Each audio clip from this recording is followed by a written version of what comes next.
الحمد لله نحمده ونستعينه ونستغفره ونؤمن به ونتوكل عليه ونعوذ بالله من شرور أنفسنا ومن سيئات أعمالنا من يهده الله فلا مضل له ومن يضلله فلا هادي له ونشهد أن لا إله إلا الله وحده لا شريك له ولا نذير له ولا وزير له ولا مشير له ولا معين له وصل على سيد الرسل وخاتم الأنبياء المبعوث إلى كافة للناس بشيرا ونذيرا وداعيا إلى الله بإذنه وسراجا منيرا. وقال الله تبارك وتعالى في كلامه المجيد وفرقانه الحميد فسيكفيكهم الله وهو السميع العليم. وقال في موضع آخر لقد رضي الله عن المؤمنين إذ يبايعونك تحت الشجرة فعلم ما في قلوبهم فأنزل السكينة عليهم وأثابهم فتحا قريبا. وقال النبي صلى الله عليه وسلم اثبت أحد فإنما عليك نبي وصديق وشهيدان. وقال في موضع آخر ما ضر عثمان ما عمل بعد اليوم صدق الله العظيم وصدق رسوله النبي الكريم ونحن على ذلك لمن الشاهدين والشاكرين والحمد لله رب العالمين.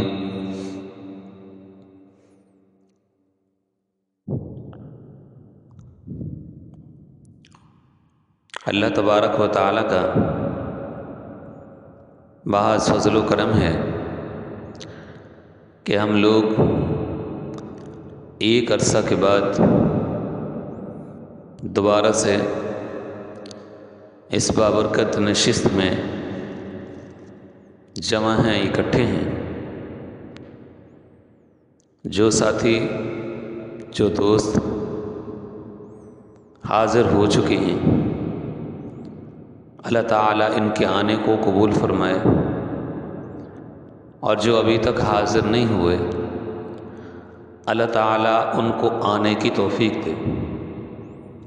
پیغام تو کل سے سبھی تک پہنچا دیا گیا تھا، لیکن چونکہ قربانی کے ابتدائی دن ابھی گزرے ہیں، یعنی قربانی ابھی گزری ہے قریب دنوں میں، اور ظاہر ہے کہ عید کے دنوں میں کاروبار بھی بند ہوتا ہے، پھر جب دوبارہ سے شروع ہوتا ہے تو پھر اس میں زیادہ مصروفیت بھی ہوتی ہے. جو بات میں نے نوٹ کی ہے، خصوصاً ہمارے جو کاروباری ساتھی آن لائن شرکت کرتے تھے وہ ذرا غیر حاضر نظر آتے ہیں. اللہ تعالیٰ ان کو بھی توفیق دے کہ وہ حاضر ہوں، کیونکہ ٹائم ٹیبل تو ابھی ہمارا شروع ہو رہا ہے، تو لہٰذا توقع ہے ان کی شرکت کی. آج کی اس مختصر سے وقت میں، مختصر اس لیے کہا ہے کہ 10 سے لے کر 11 بجے تک کا ٹائم رکھا ہے. کوشش کریں گے کہ اسی وقت کے اندر تمام پہلو حضرت عثمان رضی اللہ تعالی عنہ کی مبارک سیرت کے ہمارے سامنے آ جائیں. دیکھیے، حضرت عثمان رضی اللہ تعالی عنہ کے مبارک زمانے کی جو فتوحات ہیں ان کا تذکرہ ہم بعد میں چل کر کریں گے انشاءاللہ. اس کی وجہ یہ ہے کہ وقت ذرا مختصر ہے. ارادہ یہ تھا کہ ایک اور نشست لگا دی جائے، جس طرح کہ پہلی ہماری نشستیں لگتی رہی تھیں. اس میں میرا خود کا بھی ارادہ تھا، اور بہت سارے دوست و احباب اور ساتھیوں کی طرف سے بھی بار بار ایک طرح کا زور و دباؤ ڈالا جا رہا تھا کہ ایک نشست ان دنوں کے اندر ہونی چاہیے، کیونکہ اس میں گیپ بہت زیادہ آ گیا. حضرت عثمان غنی رضی اللہ تعالی عنہ کا مقام اور مرتبہ بہت اونچا ہے، بہت بلند ہے. سب سے پہلے قرآن کریم کی آیات کی طرف آتے ہیں۔ قرآن کریم کی جو دوسری آیت میں نے پڑھی ہے سورہ فتح میں سے پڑھی ہے، اس میں اللہ تبارک و تعالی نے حضرت عثمان رضی اللہ تعالی عنہ کے لیے نبی اکرم صلی اللہ علیہ وسلم نے جو صحابہ کرام سے بیعت لی تھی اس بیعت کا تذکرہ فرمایا ہے۔ پہلی جو آیت مبارکہ ہے فَسَيَكْفِيكَهُمُ اللَّهُ، حضرت عثمان جب شہید ہوئے تو قرآن کریم کی تلاوت فرما رہے تھے، ان کے سر مبارک سے نکلنے والے خون کے چھینٹے قرآن کی اسی آیت کے اوپر گرے تھے۔ تو یہ مخصوص کردہ آیات آپ کے سامنے اس وجہ سے پڑھی ہیں، اور ان کا جو تفصیلی ذکر ہے وہ انشاءاللہ آگے چل کر آئے گا، کیونکہ یہ بیعت کا معاملہ جو پیش آیا ہے سن 6 ہجری میں آیا ہے، اور اسی طرح آپ کی شہادت کا جو پس منظر پیش آیا ہے وہ سن 35 ہجری کے اندر آئے۔ دونوں واقعات کا تذکرہ دھیرے دھیرے ترتیب کے ساتھ آتا رہے گا۔ سب سے پہلے آتے ہیں عثمان رضی اللہ تعالی عنہ کی ولادت باسعادت اور ان کی جو ابتدائی حالات ہیں وہاں سے ہم چلنے کی کوشش کریں گے، تاکہ ہم ان کی مبارک زندگی سے متعلق فتوحات سے ہٹ کر فتوحات کی طرف چلے جائیں، بہت زیادہ وقت صرف ہوگا۔ فتوحات سے ہٹ کر بقیہ جو حالات ہیں ان کا ہم جائزہ لے سکیں۔ حضرت عثمان رضی اللہ تعالی عنہ مکے کے اندر پیدا ہوئے، آپ یہیں مکہ ہی کے رہائشی ہیں، آپ کے والد عفان وہ بھی مکہ ہی کے رہائشی تھے۔ حضرت عثمان رضی اللہ تعالی عنہ نبی اکرم صلی اللہ علیہ وسلم کے ساتھ رشتہ داری میں بہت قریب سے تعلق رکھتے ہیں۔ آپ دیکھیے کہ حضرت عثمان رضی اللہ تعالی عنہ نبی اکرم صلی اللہ علیہ وسلم کے پھوپھی کے بیٹی کے بیٹے ہیں، گویا کہ آپ نبی اکرم صلی اللہ علیہ وسلم کے ایک سمجھیں کہ بانجے ہی بنتے ہیں۔ اسی طرح ہوگا نبی اکرم صلی اللہ علیہ وسلم کی پھوپھی ہیں، ان کی بیٹی تھی تو وہ آپ کی پھوپھی زاد بہن ہوئی، ان کے آپ بیٹے ہیں، یہ گویا کہ پھوپھی زاد بہن کے بیٹے ہوئے، پھوپھی زاد بہن کے بیٹے ہوئے تو پھر یہ رشتے میں بھانجے لگے۔ اس قدر قریب کا تعلق ہے رشتہ داری میں۔ حضرت عثمان رضی اللہ تعالی عنہ مکے میں پیدا ہوئے اور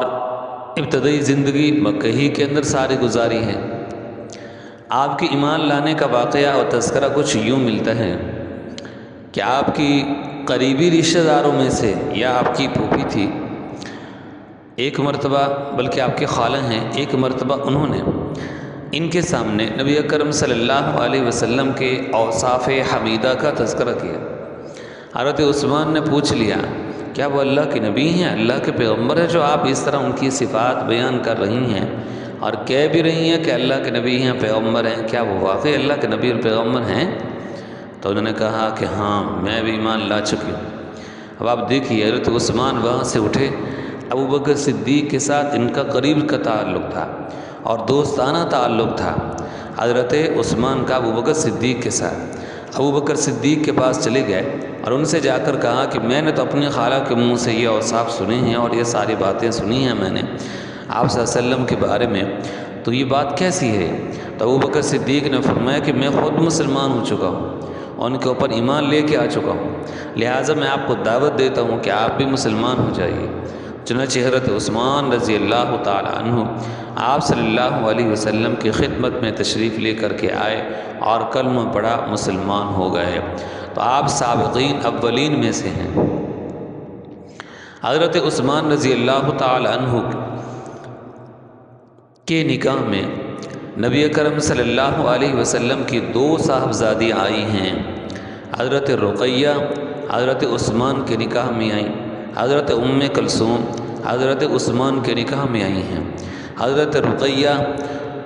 کا نکاح حضرت عثمان کے ساتھ مکہ ہی کے اندر ہوا تھا، اور آپ دیکھیے کہ جب حضرت عثمان رضی اللہ تعالیٰ عنہ ہجرت کر کے حبشہ کی طرف گئے ہیں تو اس وقت حضرت رقیہ آپ کے ساتھ تھی، انہوں نے ہجرت کی ہے۔ حضرت عثمان کو ذوالہجرتین بھی کہتے ہیں۔ اس کی وجہ یہ ہے کہ آپ نے 2 مرتبہ ہجرت کی، بلکہ 3 مرتبہ ہجرت کی ہے۔ ایک مرتبہ حضرت عثمان نے اس وقت ہجرت کی کہ جب مسلمانوں کو تنگ کرنا مکہ کے لوگوں نے شروع کر دیا تھا، اور ان کا گھیراؤ انتہائی تنگ کر دیا گیا تھا۔ تو اس وقت نبی اکرم صلی اللہ علیہ وسلم نے صحابہ کرام کو جمع فرمایا تھا، جس میں حضرت جعفر بھی تھے رضی اللہ تعالیٰ عنہ، جعفر طیار۔ تو آپ نے فرمایا کہ تم یہاں سے ہجرت کر جاؤ اور وہاں حبشہ چلے جاؤ، اس لیے کہ حبشہ کا جو بادشاہ اسحمہ بہت اچھا آدمی ہے، نیک آدمی ہے وہ، لہٰذا تم وہاں چلے جاؤ ہجرت کر کے۔ جب کچھ حالات آپ اچھے ہو جائیں گے، یا پھر یہ ہے کہ کوئی اور اللہ تبارک و تعالیٰ ہمارے لیے بندوبست کر دے گا، تو تب تمہیں بلایا جائے گا تو واپس آ جانا۔ چنانچہ یہ لوگ اپنے ایمان کے تحفظ کے لیے، اپنی جانوں کے تحفظ کے لیے اور اپنے دین پر پورا عمل کرنے کی غرض سے مکہ کو چھوڑ دیا، یہاں سے ہجرت کر کے حبشہ کے اندر چلے گئے۔ کچھ دنوں کے بعد کسی نے افواہ اڑا دی کہ مکہ والے سارے مسلمان ہو گئے ہیں، ابو جہل بھی مسلمان ہو گیا، ابو لہب بھی مسلمان ہو گیا، اور اسی طرح ابو سفیان بھی مسلمان ہو گیا، سارے مسلمان ہو گئے۔ چنانچہ یہ لوگ وہاں سے واپس آئے، انہوں نے کہا کہ ہمیں یہاں پھر حبشہ کے اندر رہنے کی تو کوئی ضرورت نہیں ہے، جب سارے لوگ مسلمان ہو گئے ہیں تو ہم تو ان کے ظلم اور مصائب سے پریشان ہو کر یہاں ہجرت کر کے آئے تھے، جب وہ سارے مسلمان ہو گئے تو ہمیں پھر یہاں رہنے کا فائدہ کیا ہوا؟ اس لیے حضرت عثمان بھی انہی لوگوں میں سے تھے کہ جو وہاں سے ہجرت کر کے پھر مکہ میں آئے، اور اپنی بیوی حضرت رقیہ آپ صلی اللہ علیہ وسلم کے صاحبزادے کو بھی اپنے ساتھ لائے تھے۔ جب مکہ میں آئے تو پتہ چلا وہ جو خبر دی گئی تھی وہ تو غلط تھی، وہ کسی نے کوئی غلط افواہ اڑا دی تھی، جھوٹ موٹ کسی نے گڑھ کر ہم تک پہنچوا دیا تھا۔ چنانچہ انہوں نے پھر یہاں سے ہجرت کی ہے، اور ہجرت کر کے پھر دوبارہ حبشہ کے اندر چلے گئے ہیں۔ 2 دفعہ ہجرت ہوئی ہے۔ پھر رسول اللہ صلی اللہ علیہ وسلم نے جب مکہ سے مدینہ کی طرف ہجرت فرمائی ہے تو حضرت عثمان نے پھر حبشہ سے مدینہ کی طرف ہجرت فرمائی، چونکہ آپ اس وقت حبشہ کے اندر تھے، تو حبشہ سے پھر مدینہ کی طرف ہجرت فرمائی ہے۔ تو 3 ہجرتیں بنتی ہیں یہ، اس لیے ذوالہجرتین آپ کو کہا جاتا ہے۔ ذوالنورین یہ آپ کا لقب ہے، 2 نوروں والا، اس وجہ سے نبی اکرم صلی اللہ علیہ وسلم کے 2 صاحبزادیاں یہ کے بعد دیگرے آپ کے نکاح کے اندر آئی ہیں۔ حضرت رقیہ پہلے آپ کے نکاح کے اندر آئی ہیں، ابھی جن کا قصہ آپ نے سنا کہ انہوں نے ہجرت بھی آپ کے ساتھ کی حبشہ کی طرف، پھر مدینہ کی طرف۔ تو جب غزوہ بدر کا موقع پیش آیا، واقعہ پیش آیا، تو اس وقت حضرت عثمان رضی اللہ تعالی عنہ کو نبی اکرم صلی اللہ علیہ وسلم نے فرمایا کہ عثمان تم اس بدر کے اندر تم شرکت نہ کرو، کیونکہ حضرت عثمان بار بار کہتے تھے یا رسول اللہ صلی اللہ علیہ وسلم آپ مجھے بھی اجازت دیں، میں بھی اس میں شرکت کرنا چاہتا ہوں۔ تو آپ نے فرمایا نہیں، میری بیٹی تمہاری بیوی حضرت رقیہ بہت بیمار ہیں، میں تمہیں ان کی تیمارداری کے لیے پیچھے چھوڑتا ہوں۔ آپ کے حکم پر حضرت عثمان غزوہ بدر میں شریک نہیں ہوئے،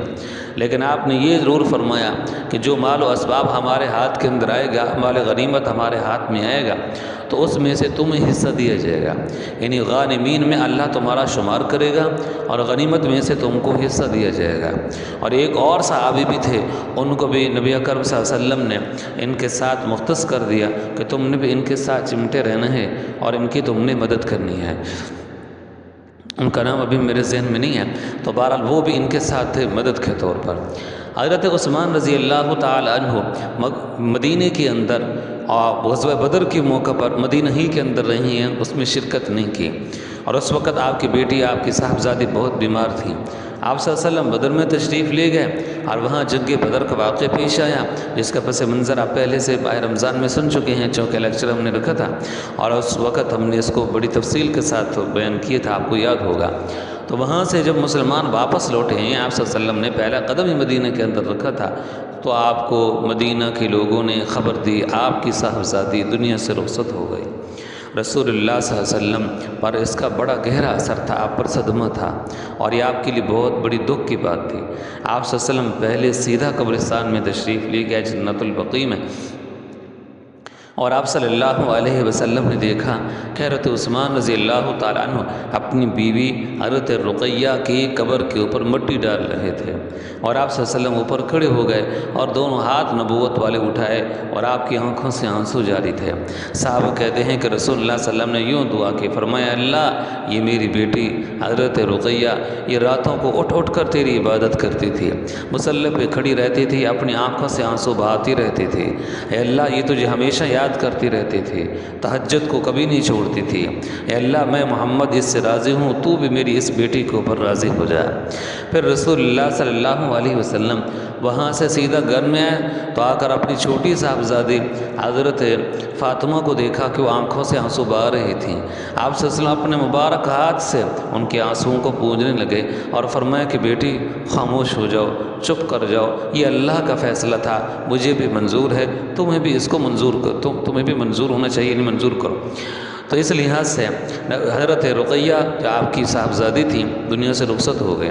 نماز ظہر کا وقت ہوا، رسول اللہ صلی اللہ علیہ وسلم نماز پڑھی، جیسے ہی آپ باہر جو ہے تشریف لے آئے تو آپ نے حضرت عثمان کو بلایا اور بلا کر فرمایا کہ عثمان اللہ تبارک و تعالی نے تمہارا نکاح میری دوسری صاحبزادی حضرت ام کلثوم کے ساتھ آسمانوں پر کر دیا ہے، اور مجھے جبریل امین نے بتایا ہے۔ روایات سے یوں معلوم ہوتا ہے کہ جبریل امین سامنے کھڑے تھے، حضرت عثمان کو نظر تو نہیں آ رہے تھے، آپ صلی اللہ علیہ وسلم کو سامنے نظر آ رہے تھے، تو اسی وقت جبریل امین نے آپ کو یہ بات ارشاد، آپ کو یہ حکم دیا اللہ کی طرف سے، تو آپ نے پھر حضرت عثمان کو بلا کر کہہ دیا کہ دوسری صاحبزادی کا نکاح تمہارے ساتھ آسمانوں پر اللہ نے کر دیا ہے۔ چنانچہ یہ حضرت ام کلثوم کا نکاح اللہ نے آسمانوں پر فرمایا، اور پھر نبی اکرم صلی اللہ علیہ وسلم نے ان کے ساتھ ان کا نکاح فرش کے اوپر، زمین کے اوپر ان کے ساتھ کر دیا، تو اللہ کے حکم پر۔ اور جب حضرت ام کلثوم بھی آپ دیکھیں کہ 9 ہجری کے اندر وہ دنیا سے رخصت ہوئیں، تو آپ صلی اللہ علیہ وسلم نے اس وقت فرمایا تھا کہ عثمان اگر میری 80 بیٹیاں ہوتی، ایک روایت میں اے عثمان اگر میری 100 بیٹیاں ہوتی، تیسری روایت میں اے عثمان اگر میری 200 بیٹیاں ہوتی تو یہ کے بعد دیگرے میں تیرے نکاح کے اندر دیتا جاتا۔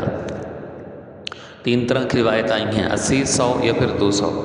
تو اس طرح آپ نے فرمایا کہ میری بیٹیاں ہوتی تو یہ کے بعد دیگرے میں تیرے نکاح کے اندر دیتا جاتا۔ اب اس سے اندازہ لگایا جا سکتا ہے کہ حضرت عثمان کے ساتھ آپ صلی اللہ علیہ وسلم کو محبت کتنی تھی، آپ کے ساتھ لگاؤ کتنا تھا، آپ کے ساتھ تعلق کتنا تھا، اور باہمی محبت کتنی تھی، دل کے اندر حضرت عثمان کی عظمت کتنی تھی کہ آپ فرماتے اتنی میرے بیٹیاں ہوتی تو تب بھی ایک ایک کر کے سبھی فوت ہوتے جاتے تو میں باری باری نمبر وار میں آپ کے نکاح کے اندر دیتا جاتا۔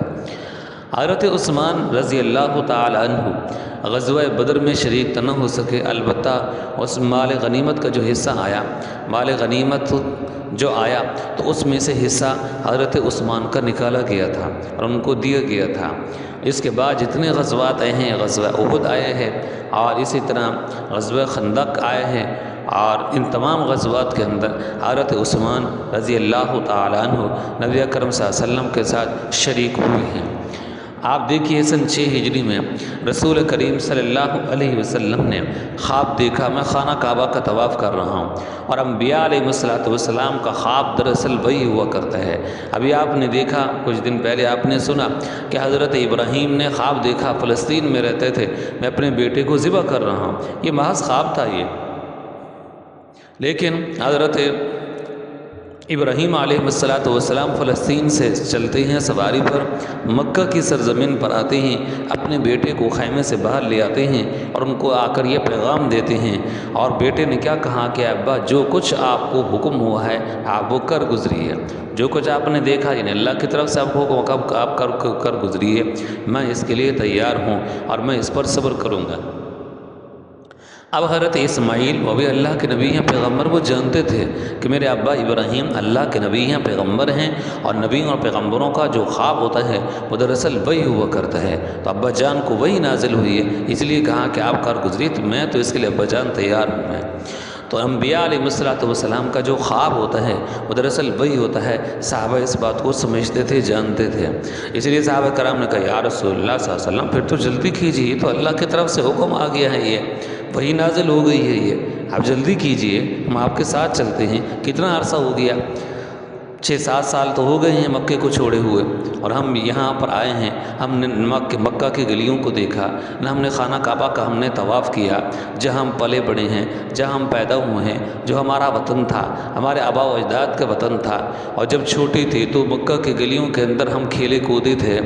تو اب تو ہمیں بڑی تڑپ ہے مکہ کو دیکھنے کی اور خانہ کعبہ کے طواف کرنے کی، لہٰذا اللہ کے رسول تیار کیجیے، ہم آپ کے ساتھ چلتے ہیں۔ تو صحابہ کی طرف سے بار بار آپ صلی اللہ علیہ وسلم کے اوپر ایک طرح کا زور تھا، تو آپ صلی اللہ علیہ وسلم نے صحابہ کرام کو حکم دے دیا، تو 1450 صحابہ کرام مکہ مدینہ سے چلے ہیں مکہ کی طرف عمرہ کرنے کے لیے۔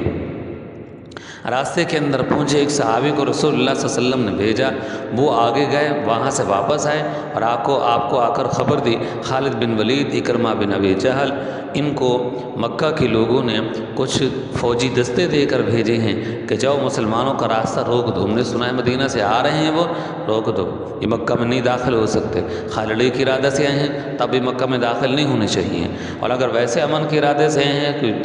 خانہ کعبہ کا طواف کرنے کے لیے آئے، جیسا کہ ہم سن رہے ہیں کہ وہ خانہ کعبہ کا طواف کرنے کے لیے آ رہے ہیں، عمرہ کرنے کے لیے آ رہے ہیں، تب بھی مکہ میں ان کو نہیں داخل ہونا چاہیے۔ بدر میں ہمارے کتنے لوگوں کو انہوں نے مار کے رکھ دیا ہے،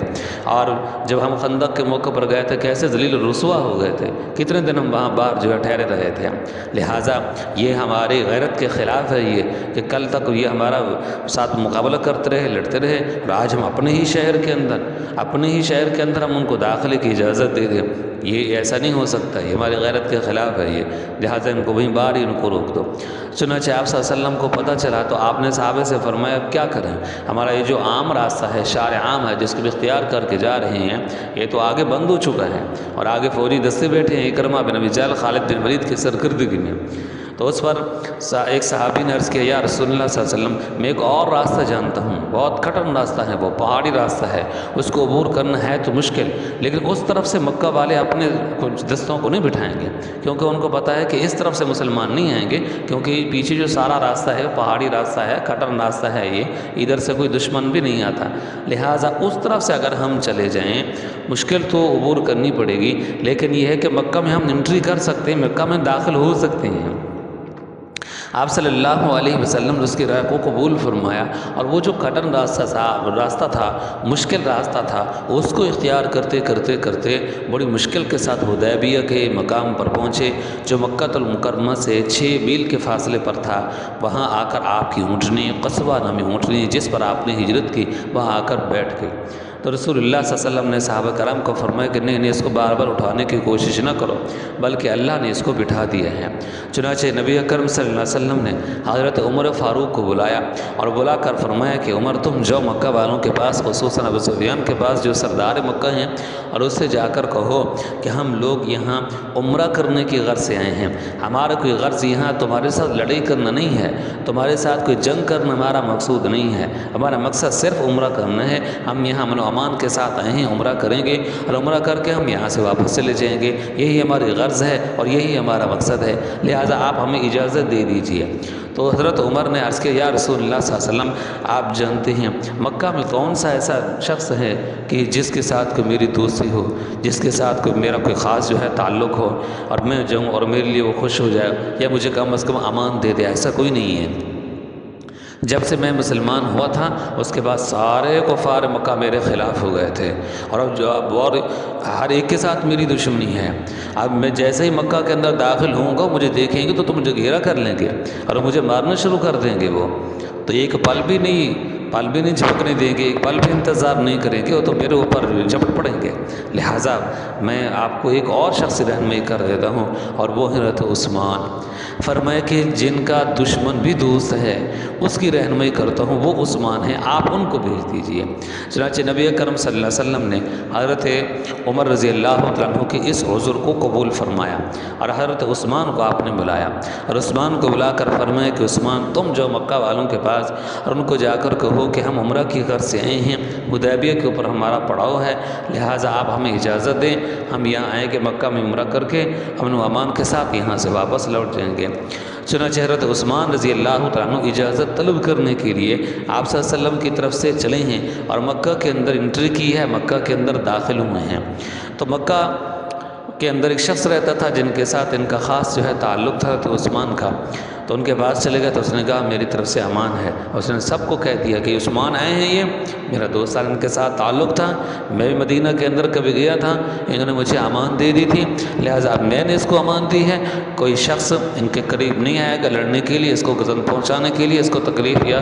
اس کو قتل کرنے کے لیے، خبردار میں نے اس کو امان دیا۔ اور یہ اس وقت کا ایک سمجھے رواج ہوتا تھا، اگر کوئی کسی کے باپ کا دشمن بھی آ جاتا تھا اور اس محلے کا اس قبیلے کا کوئی شخص امان اپنی امان کے اندر لے لیتا اور اس کا اعلان کر دیتا تو آگے والے مجبور ہوتا تھا، وہ پھر اس کے ساتھ نہیں لڑتا، تو کہتا تھا کہ اس نے اس کو امان دے دی ہے لہٰذا میں مجبور ہوں، میں نہیں لڑ سکتا۔ اگر وہ اس کی امان کو توڑ کر اس کو قتل کرے، اس پھر سارے جو ہے اس کے خلاف ہو جاتے تھے کہ جب اس نے اس کو امان دی ہے اور تو نے اس کے امان کی قدر نہیں کی ہے۔ تو یہ ایک سمجھے رسم تھی، ایک رواج تھا یہ، اور اس رسم و رواج کی قدر ہوتی تھی۔ تو حضرت عثمان رضی اللہ تعالی عنہ اس کے پاس گئے، اس نے امان دے دی۔ حضرت عثمان نے فرمایا کہ تم مجھے لے چلو سردار مکہ ابو سفیان کے پاس، پہلے تو ابو جہل تھا، وہ تو بدر میں مارا گیا، وہ تو پھر ابو سفیان اس کے مقام پر آ گیا، تو ابو سفیان کے پاس لے چلو، اس سے جا کر بات چیت کرتا ہوں۔ ابو سفیان کے پاس گئے حضرت عثمان اور جا کر کہا کہ آپ صلی اللہ علیہ وسلم بھی ہمارے ساتھ تشریف لائے ہوئے ہیں اور حدیبیہ کے مقام پر ہمارا پڑاؤ ہے اور ہم لوگ آئے ہیں یہاں صرف عمرہ کرنے کے لیے، خانہ کعبہ کا طواف کریں گے، عمرہ کریں گے اور پھر اس کے بعد ہم یہاں سے امن و امان کے ساتھ چلے جائیں گے، کسی ایک کوئی ہم خون نہیں بہائیں گے اور نہ یہ ہمارا ارادہ ہے لڑائی کا، یہ بس محض عمرہ کی غرض سے ہم آئے ہیں، صرف تم اجازت دے دو۔ تو اس پر ابو سفیان نے کہا نہیں یہ نہیں ہو سکتا، یہ اگر آپ آج ہم تمہیں اجازت دے دیں عمرہ کرنے کی تو پھر یہ ادھر مکہ کے ارد گرد کے جتنے قبائل بیٹھے ہیں وہ ہمیں جینے دیں گے؟ وہ کیا کہیں گے؟ یہ کہیں گے تف ہے، کل تک انہوں نے تمہارے لوگوں کو قتل کیا، تمہارے سرداروں کو قتل کیا، ابھی 5-6 سال بھی نہیں گزرے اور پھر وہ تمہارے شہر کے اندر داخل ہو گئے ہیں، امن و امان کے ساتھ یہاں عمرہ کیا اور یہاں سے واپس چلے گئے ہیں، تم مر تو نہ ہوئے،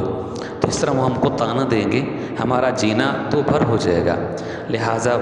میں اجازت نہیں دے سکتا، اس میں ہماری غیرت کو چیلنج کرنے والی بات ہے کہ ہم تمہیں اجازت دے دیں، لہٰذا ہماری طرف سے اجازت نہیں ہے۔ حضرت عثمان رضی اللہ تعالیٰ عنہ نے جتنی بات کی اس نے کوئی بات نہیں مانی، اس نے کہا کہ عثمان ویسے تم آ گئے ہو تم عمرہ کر سکتے ہو۔ حضرت عثمان نے فرمایا کہ نہیں، رسول اللہ صلی اللہ علیہ وسلم کو جب آپ نے اجازت نہیں دی تو ان کے بغیر میں عمرہ کیسے کر سکتا ہوں؟ ادھر یہ باتیں ساری ہو رہی تھی، ادھر صحابہ کرام نبی کرم صلی اللہ علیہ وسلم کے ساتھ بھی مذاکر یہ بات کر رہے تھے، اللہ کے رسول عثمان گئے ہیں، اگر مکہ والوں نے آپ کو اور ہمیں اجازت نہ دی وہاں عمرہ کرنے کی تو عثمان کو ضرور کہیں گے اور عثمان عمرہ کر لے گا، کہے گا چلو مجھے تو اجازت مل رہی ہے، غنیمت سمجھو اس موقع کو، میں عمرہ کر لوں، میں خانہ کعبہ کا طواف کر لوں میں۔ آپ نے فرمایا نہیں، میں عثمان کو جانتا ہوں، وہ میرے بغیر عمرہ نہیں کرے گا، وہ خانہ کعبہ کا طواف ہرگز نہیں کرے گا، اور بالکل بات صحیح ہوئی۔ تو عثمان سے جب سفیان نے کہا، بقیہ نے کہا کہ تم تو ویسے آئے ہوئے ہو، خانہ کعبہ کے قریب کھڑے ہیں ہم سارے، اور تم خانہ کعبہ کا طواف کر لو، ان کو اجازت نہیں ہے، طواف کر لو اور تم یہاں سے چلے جاؤ، اس موقع کو غنیمت سمجھو، ہم تمہیں اجازت دے رہے ہیں۔ تو عثمان نے فرمایا نہیں یہ نہیں ہو سکتا، میں رسول اللہ صلی اللہ علیہ وسلم کے بغیر خانہ کعبہ کا طواف نہیں کر سکتا، تم اجازت دو تو سب کو دو، ہم سب خانہ کعبہ کا طواف کریں گے آپ صلی اللہ علیہ وسلم کی قیادت میں۔ تو اس نے کہا نہیں ان کو اجازت نہیں دے سکتے ہم، یہ ہماری غیرت کے خلاف ہے، آخر ہم نے بھی جینا ہے اور ہم نے بھی منہ دکھلانا ہے ارد گرد کے قبائل کو، لہٰذا یہ ہماری غیرت کے خلاف ہے، یہ تمہیں اجازت، ان کو اجازت نہیں دے سکتے، تمہیں اجازت ہے وقتی طور پہ۔ بہرحال جب حضرت عثمان رضی اللہ تعالیٰ عنہ وہاں موجود تھے اور کئی دن تک یہ بات چیت بھی چلتی رہی ہے اور ابو سفیان سے ملاقات کے لیے بھی ظاہر ہے کہ وقت درکار ہوا ہوگا تو بہت دیر لگی، ادھر کسی نے افواہ اڑا دی صحابہ کرام تک جو وہاں حدیبیہ کے مقام پر تشریف فرما تھے آپ صلی اللہ علیہ وسلم کی قیادت میں، کہ حضرت عثمان کو شہید کر دیا گیا ہے۔ وہ مکہ میں داخل ہوئے، مکہ کے لوگوں نے جیسے ان کو دیکھا انہوں نے کہا کہ عثمان آگے ہیں، ہمارے فلاں لوگ مارے گئے تھے، لہٰذا یہ آدمی تو ہمارے ہاتھ کے اندر آ گیا ہے اور چل کر ہمارے پاس آ گئے ہیں، کیوں نہ ہو کہ ہم اسی کو قتل کر کے اپنے مقتولین کا ہم بدلہ لے لیں۔ تو ان کو قتل کر دیا گیا ہے۔ آپ صلی اللہ علیہ وسلم جب یہ بات سنی تو آپ کو بہت دکھ ہوا، بہت صدمہ پہنچا، جس کا اندازہ آپ اس بات سے لگا سکتے ہیں کہ آپ صلی اللہ علیہ وسلم نے ببول کے درخت کے نیچے صحابہ کرام کو جمع فرمایا، اور جمع فرما کر آپ صلی اللہ علیہ وسلم کے مبارک جسم پر بہت اس کا اثر تھا، تو آپ نے فرمایا کہ میرے ساتھیوں، تمہارا جو ساتھی تھا یعنی عثمان، اور میرا داماد تھا عثمان، اس کو شہید کر دیا گیا ہے، مکہ کے لوگوں نے ان کو قتل کر دیا، ان کو شہید کر دیا ہے، اور یہ کہا کہ فلاں فلاں ہمارے لوگ جو قتل ہوئے تھے مسلمانوں نے ان کو قتل کیا تھا، ہم ان کا بدلہ لیتے ہوئے اس کو قتل کر دیتے ہیں، لہٰذا وہ شہید کر دیے گئے ہیں، مجھے اس کی بار بار خبر ملی ہے یہ۔ پھر آپ نے فرمایا آؤ آگے بڑھو، یہ میرا ہاتھ ہے، اس میرے ہاتھ کے اوپر تم ہاتھ رکھو اور میرے ہاتھ پر یوں بیعت کرو سارے، کہ جب تک ہم عثمان کا بدلہ نہیں لیتے اس وقت تک یہاں سے واپس نہیں جائیں گے، نہیں جائیں گے۔ صحابہ کرام جتنے بیٹھے تھے سب آئے آگے بڑھ بڑھ کر آپ صلی اللہ علیہ وسلم کے ہاتھ پر بیعت کر رہے تھے اور کہہ رہے تھے یا رسول اللہ صلی اللہ علیہ وسلم، ہم وعدہ کرتے ہیں، آپ کے ساتھ عہد کرتے ہیں، پختہ عہد کرتے ہیں کہ ہم لڑنے کی ارادہ سے نہیں آئے تھے، لیکن جب ہم نے یہ بات سنی کہ عثمان کو شہید کر دیا گیا ہے، اب ہم لڑیں گے اور آپ کی قیادت کے اندر لڑیں گے، جب تک عثمان کا بدلہ نہیں لیتے اس وقت تک یہاں سے واپس نہیں جائیں گے۔ چنانچہ صحابہ کرام نے ہر ایک نے آپ صلی اللہ علیہ وسلم کے ہاتھ پر بیعت کی۔ جب سب نے بیعت کی تو تب اللہ تبارک و تعالی نے فرمایا ید اللہ فوق ایدیہم، کہ اے میرے پیغمبر، یہ جو آپ کے ہاتھ کے اوپر یہ لوگ جو بیعت کر رہے تھے اور آپ نے اپنے بائیں ہاتھ کو اپنے صحابہ کے ہاتھ کے اوپر رکھا اور یوں فرمایا کہ یہ عثمان کا ہاتھ ہے، یہ تو فرمایا کہ تمہارے ہاتھ کے اوپر اللہ کا ہاتھ تھا، تو گویا کہ اللہ تبارک و تعالی بھی اس میں بیعت کرنے والے تھے، جس کا اندازہ لگایا جا سکتا ہے کہ عثمان کا مقام اور مرتبہ کتنا ہے کہ آپ صلی اللہ علیہ وسلم نے اپنا بائیں ہاتھ عثمان کا ہاتھ قرار دیا، اور اللہ تبارک و تعالیٰ فرماتے ہیں کہ ان بیعت کرنے والوں میں سے میں بھی تھا، ید اللہ فوق ایدیہم، کہ ان ہاتھوں کے اوپر اللہ کا ہاتھ بھی تھا، وہ بھی اس میں بیعت کر رہے تھے۔ اور اسی موقع پر اللہ تبارک و تعالیٰ نے لقد رضی اللہ عن المؤمنین، اس پورے پس منظر کو، اس واقعے کو اللہ تبارک و تعالیٰ نے قرآن کی ان آیات کے اندر نازل فرمایا۔ جب آپ وہاں سے واپس چلے ہیں نا اور ابھی مدینہ میں داخل نہیں ہوئے تھے تو یہ پوری سورہ فتح اس وقت نازل ہوئی تھی، اکٹھی نازل ہوئی تھی، جس میں اللہ تبارک و تعالیٰ فتح قریب کی بشارت بھی دی تھی۔ اور پھر جب رکوع آگے سے ہم دیکھتے ہیں، پہلا رکوع دوسرا رکوع شروع ہوتا ہے، تو تب اس پورے پس منظر کو اللہ تبارک و تعالیٰ نے وہاں بیان بھی فرمائے ہیں، اور کچھ ایسی چیزیں تھیں کہ جن کا اللہ نے اعلان فرمایا ہے، مثلا مال غنیمت کا اعلان فرمایا، اور کچھ اور بعض چیزیں ہیں خصائص جن کا اللہ نے ذکر فرمائے ہیں کہ اللہ نے اس بیعت کے بدولت، اس بیعت کی برکت سے اللہ تبارک و تعالیٰ نے یہ چیزیں تم کو جو ہے عطا کی ہیں۔ تو بہرحال یہ سارا ماجرا حضرت عثمان رضی اللہ تعالی عنہ کی وجہ سے یہ پیش آیا، اور یہ بیعت عثمان رضی اللہ تعالی عنہ کی وجہ سے لی گئی تھی، اور یہ سن 6 ہجری کا واقعہ ہے۔ اب ذرا اس سے آگے بڑھتے ہیں۔ حضرت عثمان رضی اللہ تعالی عنہ کو ہم جب دیکھتے ہیں فتح مکہ کے موقع پر،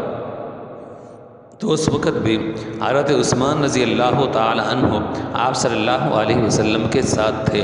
فتح مکہ میں آپ نے شرکت فرمائی ہے۔ سن 9 ہجری میں آپ صلی اللہ علیہ وسلم کی وہ دوسری صاحبزادی ام کلثوم جو عثمان کے نکاح کے اندر آئی تھی، وہ بھی دنیا سے رخصت ہو گئی اور دنیا سے پردہ فرما گئیں۔ اسی موقع پہ آپ نے فرمایا کہ میری 200 یا 200 بیٹیاں ہوتی ہیں، کہ بعد دیگرے میں آپ کے نکاح کے اندر دیتا جاتا۔ حضرت عثمان رضی اللہ تعالیٰ عنہ جب نبی اکرم صلی اللہ علیہ وسلم نے دنیا سے پردہ فرمایا، دنیا سے رخصت ہوئے، تو اس وقت عثمان رضی اللہ تعالیٰ عنہ کی یہ حالت تھی کہ ان کی باندھی گھر کے اندر گئی اور جا کر آپ کو خبر تھی کہ رسول اللہ صلی اللہ علیہ وسلم دنیا سے پردہ فرما گئے ہیں۔ عثمان دیوار کے ساتھ ٹیک لگا کر بیٹھے تھے، تو وہیں دیوار کے ساتھ بیٹھے ہی رہ گئے۔ اتنی قوت اور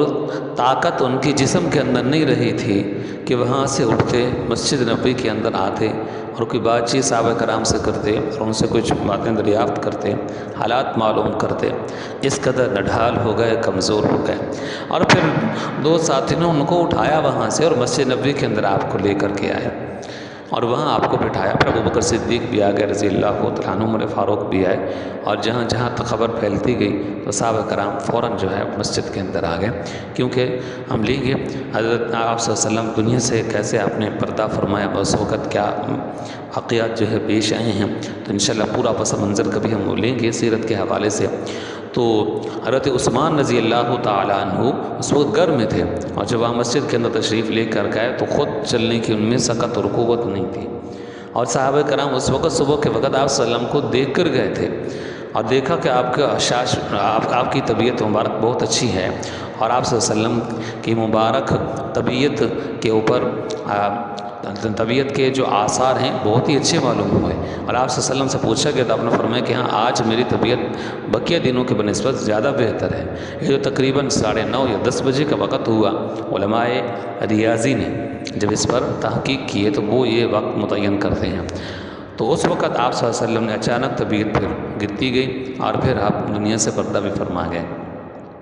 تو صحابہ کرام اپنے اپنے کام کاج کی طرف گئے ہوئے تھے۔ ابو بکر صدیق کو دیکھے کہ صبح کا نماز پڑھی، سیدھا آپ صلی اللہ علیہ وسلم کے گھر تشریف لے گئے اور وہاں بیٹھے رہے، اور پوچھا، آپ نے فرمایا کہ ہاں آج میری طبیعت کافی حد تک بہتر ہے۔ تو انہیں اجازت چاہیے کہ میری بیوی جو مدینہ منورہ سے باہر دور ایک علاقہ تھا وہاں پر رہتی ہیں وہ، تو میں ان کے پاس جانا چاہتا ہوں، ایک وقت ہو گیا میں نہیں گیا ان کے پاس، اگر آپ اجازت دیں۔ آپ نے فرمایا کہ ہاں تم چلے جاؤ وہاں، تمہیں اجازت ہے۔ تو وہاں گئے ہوئے تھے، ادھر سے پھر جب خبر ملی آپ صلی اللہ علیہ وسلم پردہ فرمایا، تو حضرت عائشہ رضی اللہ تعالی عنہ نے اپنے بھائی محمد بن ابی بکر کو بلایا، سب سے چھوٹے بیٹے تھے یہ ابو بکر صدیق کے، اور حضرت عائشہ کے سب سے چھوٹے بھائی تھے یہ، تو اپنے محمد بن ابی بکر کو بلایا اور ان سے کہا کہ تم جاؤ ابا جان کو جا کر خبر دو، تو آپ کو خبر ملی اور آپ وہاں سے پھر واپس آئے ہیں۔ تو اس لحاظ سے جن صحابہ کرام کے اوپر اس قدر آپ صلی اللہ علیہ وسلم کے جدائی اور فراق کا غم تھا، ان میں سے عثمان رضی اللہ تعالی عنہ بھی تھے۔ آپ کے اوپر بھی گہرا صدمہ تھا، اور آپ کے اوپر بھی گہرا اثر تھا آپ کی جدائی اور فراق کا۔ حضرت عثمان رضی اللہ تعالی عنہ حضرت ابو بکر صدیق رضی اللہ تعالی عنہ کے عہد میں، پھر عمر فاروق رضی اللہ تعالی عنہ کے عہد میں بھی ان کبار صحابہ کرام کے اندر آپ کا شمار ہوتا تھا کہ جن سے رائے طلب کی جاتی تھی، اور آپ فرنٹ کے اوپر بیٹھنے والے صحابہ کرام میں سے ہوتے تھے۔ مثلا کہیں کوئی لشکر روانہ کرنا ہے تو تب ابو بکر صدیق کے قریب بیٹھے ہوتے تھے، اور ان سے بھی رائے لی جاتی تھی، مشورہ لیا جاتا تھا۔ عمر کا زمانہ آیا رضی اللہ تعالیٰ عنہ، وہ بھی آپ کو اپنے ساتھ ساتھ بٹھاتے تھے۔ انشاءاللہ اس کے بعد جو ہماری نشست ہوگی وہ عمر رضی اللہ تعالیٰ عنہ کی سیرت پر ہوگی، اور انشاءاللہ کوشش کریں گے کل یا پرسوں تک انشاءاللہ وہ نشست ہم لگائیں گے، اور مکمل ان کی مبارک عہد سے جو واقعات ہیں ان کا تذکرہ کریں گے، پھر آخر شہادت کا بھی۔ حضرت عمر فاروق رضی اللہ تعالیٰ عنہ جب دنیا سے رخصت ہونے لگے، کیونکہ ان کے اوپر حملہ ہوا تھا، اور وہ کئی دن تک 4 یا 5 دن تک 4 دن تک وہ تقریباً وہ اپنی یعنی ان پر جب حملہ ہوا اور زخمی ہوئے تو اسی حالت کے اندر وہ رہے تھے، زخمی حالت کے اندر رہے تھے 4 دن۔ تو انہی دنوں کے اندر انہوں نے کمیٹی بنا دی تھی، چھوٹی سی، اور کہا کہ ان میں سے جس کو تم چاہو اپنا امیر بنا لو۔ ان میں سے حضرت عثمان بھی تھے رضی اللہ تعالی عنہ، چھوٹی سی کمیٹی تھی، عبد الرحمن بھی تھے رضی اللہ عنہ، اور بھی صحابہ کرام تھے۔ فرمایا کہ یہ جماعت ہیں، اس میں سے ان آدمیوں میں سے جس کو چاہو تم اپنا امیر بنا لو۔ چنانچہ سب نے اتفاق کیا بالآخر حضرت عثمان پر کہ عثمان ہی امیر بننے چاہیے، اور سب نے یہ وزن ان کے کاندھوں کے اوپر ڈال دیا۔ حضرت عثمان رضی اللہ تعالی عنہ خلیفہ بنے، امیر بنے جماعت کے۔ تو حضرت عثمان رضی اللہ تعالی عنہ کے جو ابتدائی 6 سال ہیں وہ بالکل اسی طرح کے گزرے تھے جس طرح کے حضرت عمر فاروق رضی اللہ تعالی عنہ کے 12 سال امن و امان کے گزرے تھے۔ حضرت عمر فاروق رضی اللہ تعالی عنہ کا جو عہد ہے، دور ہے آپ کا، وہ تو سنہری دور تھا۔ وہ یہ بڑی فتوحات انہی کے زمانہ کے اندر ہوئی ہیں۔ آج بھی امریکہ کے عیسائی ہوں، یا اسی طرح برطانیہ کے عیسائی ہوں، جرمنی کے عیسائی ہوں، اور فرانس کے عیسائی ہوں، یہ جتنے بڑے بڑے اسکالر اور بڑے بڑے ریسرچر دنیا کے اندر جو ہے گزرے ہیں، سائنسدان گزرے ہیں، جنہوں نے قریب سے ماضی کے مطالعہ کیے ہیں، تاریخ کو خصوصاً جو ہے پڑھا ہے، مطالعہ کی ہے اس کا۔ حضرت عمر فاروق رضی اللہ تعالیٰ عنہ کے جب احاد کے اوپر وہ پہنچتے ہیں اور اس کا مطالعہ کرتے ہیں تو عشق کر اٹھتے ہیں اور کہتے ہیں کہ عمر جیسا زمانہ کوئی نہیں گزرا جو امن و امان والا تھا، فتوحات والا تھا، اور اس کے اندر جو قواعد بنائے گئے تھے، جو قوانین جو ہے بنائے گئے تھے، آج تک ان کے اوپر عمل ہمارے اس کے اوپر عمل جو ہے آج تک بھی امریکہ کے لوگ ہوں یا اسی طرح برطانیہ والے ہوں، فرانس والے ہوں، جرمنی والے ہوں، یعنی یورپ والے، وہ آج تک ان کے اوپر عمل کرتے ہیں۔ تو اس لحاظ سے حضرت عمر فاروق رضی اللہ تعالیٰ عنہ کا جو عہد تھا وہ بہت ہی سنہرا عہد تھا، اور اسی کے اندر اتنی زیادہ کثیر فتوحات ہوئی ہیں۔ بہرحال اب دیکھیے کہ عثمان رضی اللہ تعالیٰ عنہ کا جو ابتدائی دور تھا اس کے اندر بڑی بڑی فتوحات ہوئی ہیں، اس کا میں بتا چکا ہوں کہ ان کا تذکرہ پھر بعد کے اندر جو ہے کریں گے تاکہ ہم اپنے اختتام تک جو ہے اس وقت کے اندر پہنچ سکیں۔ حضرت عثمان رضی اللہ تعالیٰ عنہ بہت ہی مزاج میں حلیم تھے، سمجھیں کہ کریم تھے، اور آپ کا جو مزاج تھا وہ بہت ہی ڈھیلا ڈھالا اور نرالا تھا۔ اپنے مزاج میں آپ سختی نہیں رکھتے تھے بلکہ بہت ہی نرمی رکھتے تھے، اور اسی نرمی کا فائدہ مخالفین نے اٹھایا ہے۔ حضرت عثمان رضی اللہ تعالی عنہ کے خلاف سب سے پہلے جس شخص نے عثمان رضی اللہ تعالی عنہ کے خلاف پروپیگنڈے کا آغاز کیا ہے، شروعات کی ہے، وہ عبداللہ ابن سبا تھا۔ یہ عبداللہ ابن سبا یمن کا رہنے والا تھا، اور اسی طرح یہ قد کے اندر چھوٹا تھا، ٹڈے قد کا آدمی تھا یہ، اور شکل و صورت کے لحاظ سے سانولا تھا، کالا تھا یہ، اور یمن کا رہائشی تھا یہ، اور مذہباً یہودی تھا یہ، اور یہودیت میں یہ عبداللہ ابن سبا کا ایک مقام تھا اس کا، یعنی بڑے لوگوں میں اس کا شمار ہوتا تھا، اور یہودیوں نے سمجھیں کہ گویا کہ مسلمانوں سے ایک طرح کا انتقام لیا ہے، میدان میں اتر کر مقابلہ کرنا مسلمانوں کا، اس کی یہ سکت نہیں رکھتے تھے یہ۔ آپ دیکھیے کہ ایران کتنی بڑی اس وقت کی جو ہے طاقت تھی یہ، جس کو اس وقت فارس کہتے تھے، اور مسلمانوں نے اس کو تہس نہس کر کے اس کو رکھ دیا ہے۔ حضرت سعد بن ابی وقاص رضی اللہ تعالیٰ عنہ کے جب حالات کو پڑھتے ہیں تو اس وقت ہم لیں گے حضرت عمر فاروق رضی اللہ تعالیٰ عنہ کے لیکچر کے ضمن میں، کیونکہ انہی کے زمانے کے اندر ایران فتح ہوا ہے یہ، تو آپ دیکھیں گے اور حیران ہوں گے کہ کس طرح مسلمانوں نے اس کو جو ہے فتح کیا ہے۔ تو ایران فتح ہو گیا، عراق فتح ہو گیا، یمن فتح ہو گیا، اور اسلام جو ہے وہ تو افریقہ تک جو ہے جا پہنچا ہے، مراکش تک جو ہے جا پہنچا ہے، طرابلس تک جو ہے پہنچ گیا۔ تو کہاں طرابلس ہے، کہاں مراکش ہے، کہاں افریقہ ہے، اور کہاں ایران اور کہاں عراق، اتنی لمبی لمبی فتوحات۔ تو یہودی میدان میں اتر کر مسلمانوں سے انتقام نہیں لے سکتے تھے، تو انہوں نے کہا کہ کیوں نہ ہو کہ ظاہری طور پر اپنے اوپر اسلام کا لبادہ اوڑھ لیں اور کہیں کہ ہم مسلمان ہیں، اور پھر اندر سے مسلمان ہو کر اپنے اوپر لیبل لگا لیں مسلمان ہونے کا، اور اندر سے کوشش کریں کسی طریقے سے ان مسلمانوں کے اندر پھوٹ ڈال دیں تاکہ ان کا یہ جو اتحاد اور اتفاق ہے آپس کا یہ ٹوٹ جائے۔ اتحاد اور اتفاق جو آپس کا اندر ان کا ٹوٹے گا، پھر ان کے اندر ایک طرح کی لڑائیاں پیدا ہوں گی، اور انہی کو خود کو لڑا کر ان کو ختم کر دیا جائے اور ان کو کمزور کر دیا جائے، بجائے اس کے کہ ہم ان کے ساتھ لڑیں۔ ایسا منصوبہ تیار کیا جائے، ایسا پلندہ تیار کیا جائے، ایسا پلان تیار کیا جائے، اور اس کے لیے عبداللہ ابن سبا نے، بعض روایت سے یہ معلوم ہوتا ہے کہ اس نے تو ایک سمجھیں کہ ایک طرح کا اجلاس اس نے بلایا تھا، اور دور دور سے اس نے لوگوں کو بلایا تھا، اور اس کی قیادت کے اندر لوگ بیٹھتے تھے، اور یہ ان کو سمجھے کہ ایک طرح کا لیکچر دیتا تھا، اور ان کو کہتا تھا کہ یہ منصوبہ ہم اس طرح اس کو تیار کر کے مسلمانوں کو اس طرح کمزور کر سکتے ہیں۔ چنانچہ عبداللہ ابن سبا نے جب تیاریاں مکمل کر لیں اور اپنے ہم خیال لوگوں کو بھی پیدا کر لیا، تو پھر اس نے خود چل کر کئی ممالک کا دورہ کیا تاکہ وہاں جا کر اس آواز کو بلند کیا جا سکے اور مسلمانوں کے خلاف ان کو ابھارا جا سکے، خصوصاً نو مسلم جو ابھی نئے نئے مسلمان ہوئے ہیں، ان کے دل میں اور ایمان ابھی تک راسخ نہیں ہوا، پختہ نہیں ہوا، مضبوط نہیں ہوا، ان کو ان کے خلاف برگلایا جائے۔ آپ دیکھیں یمن سے چلا،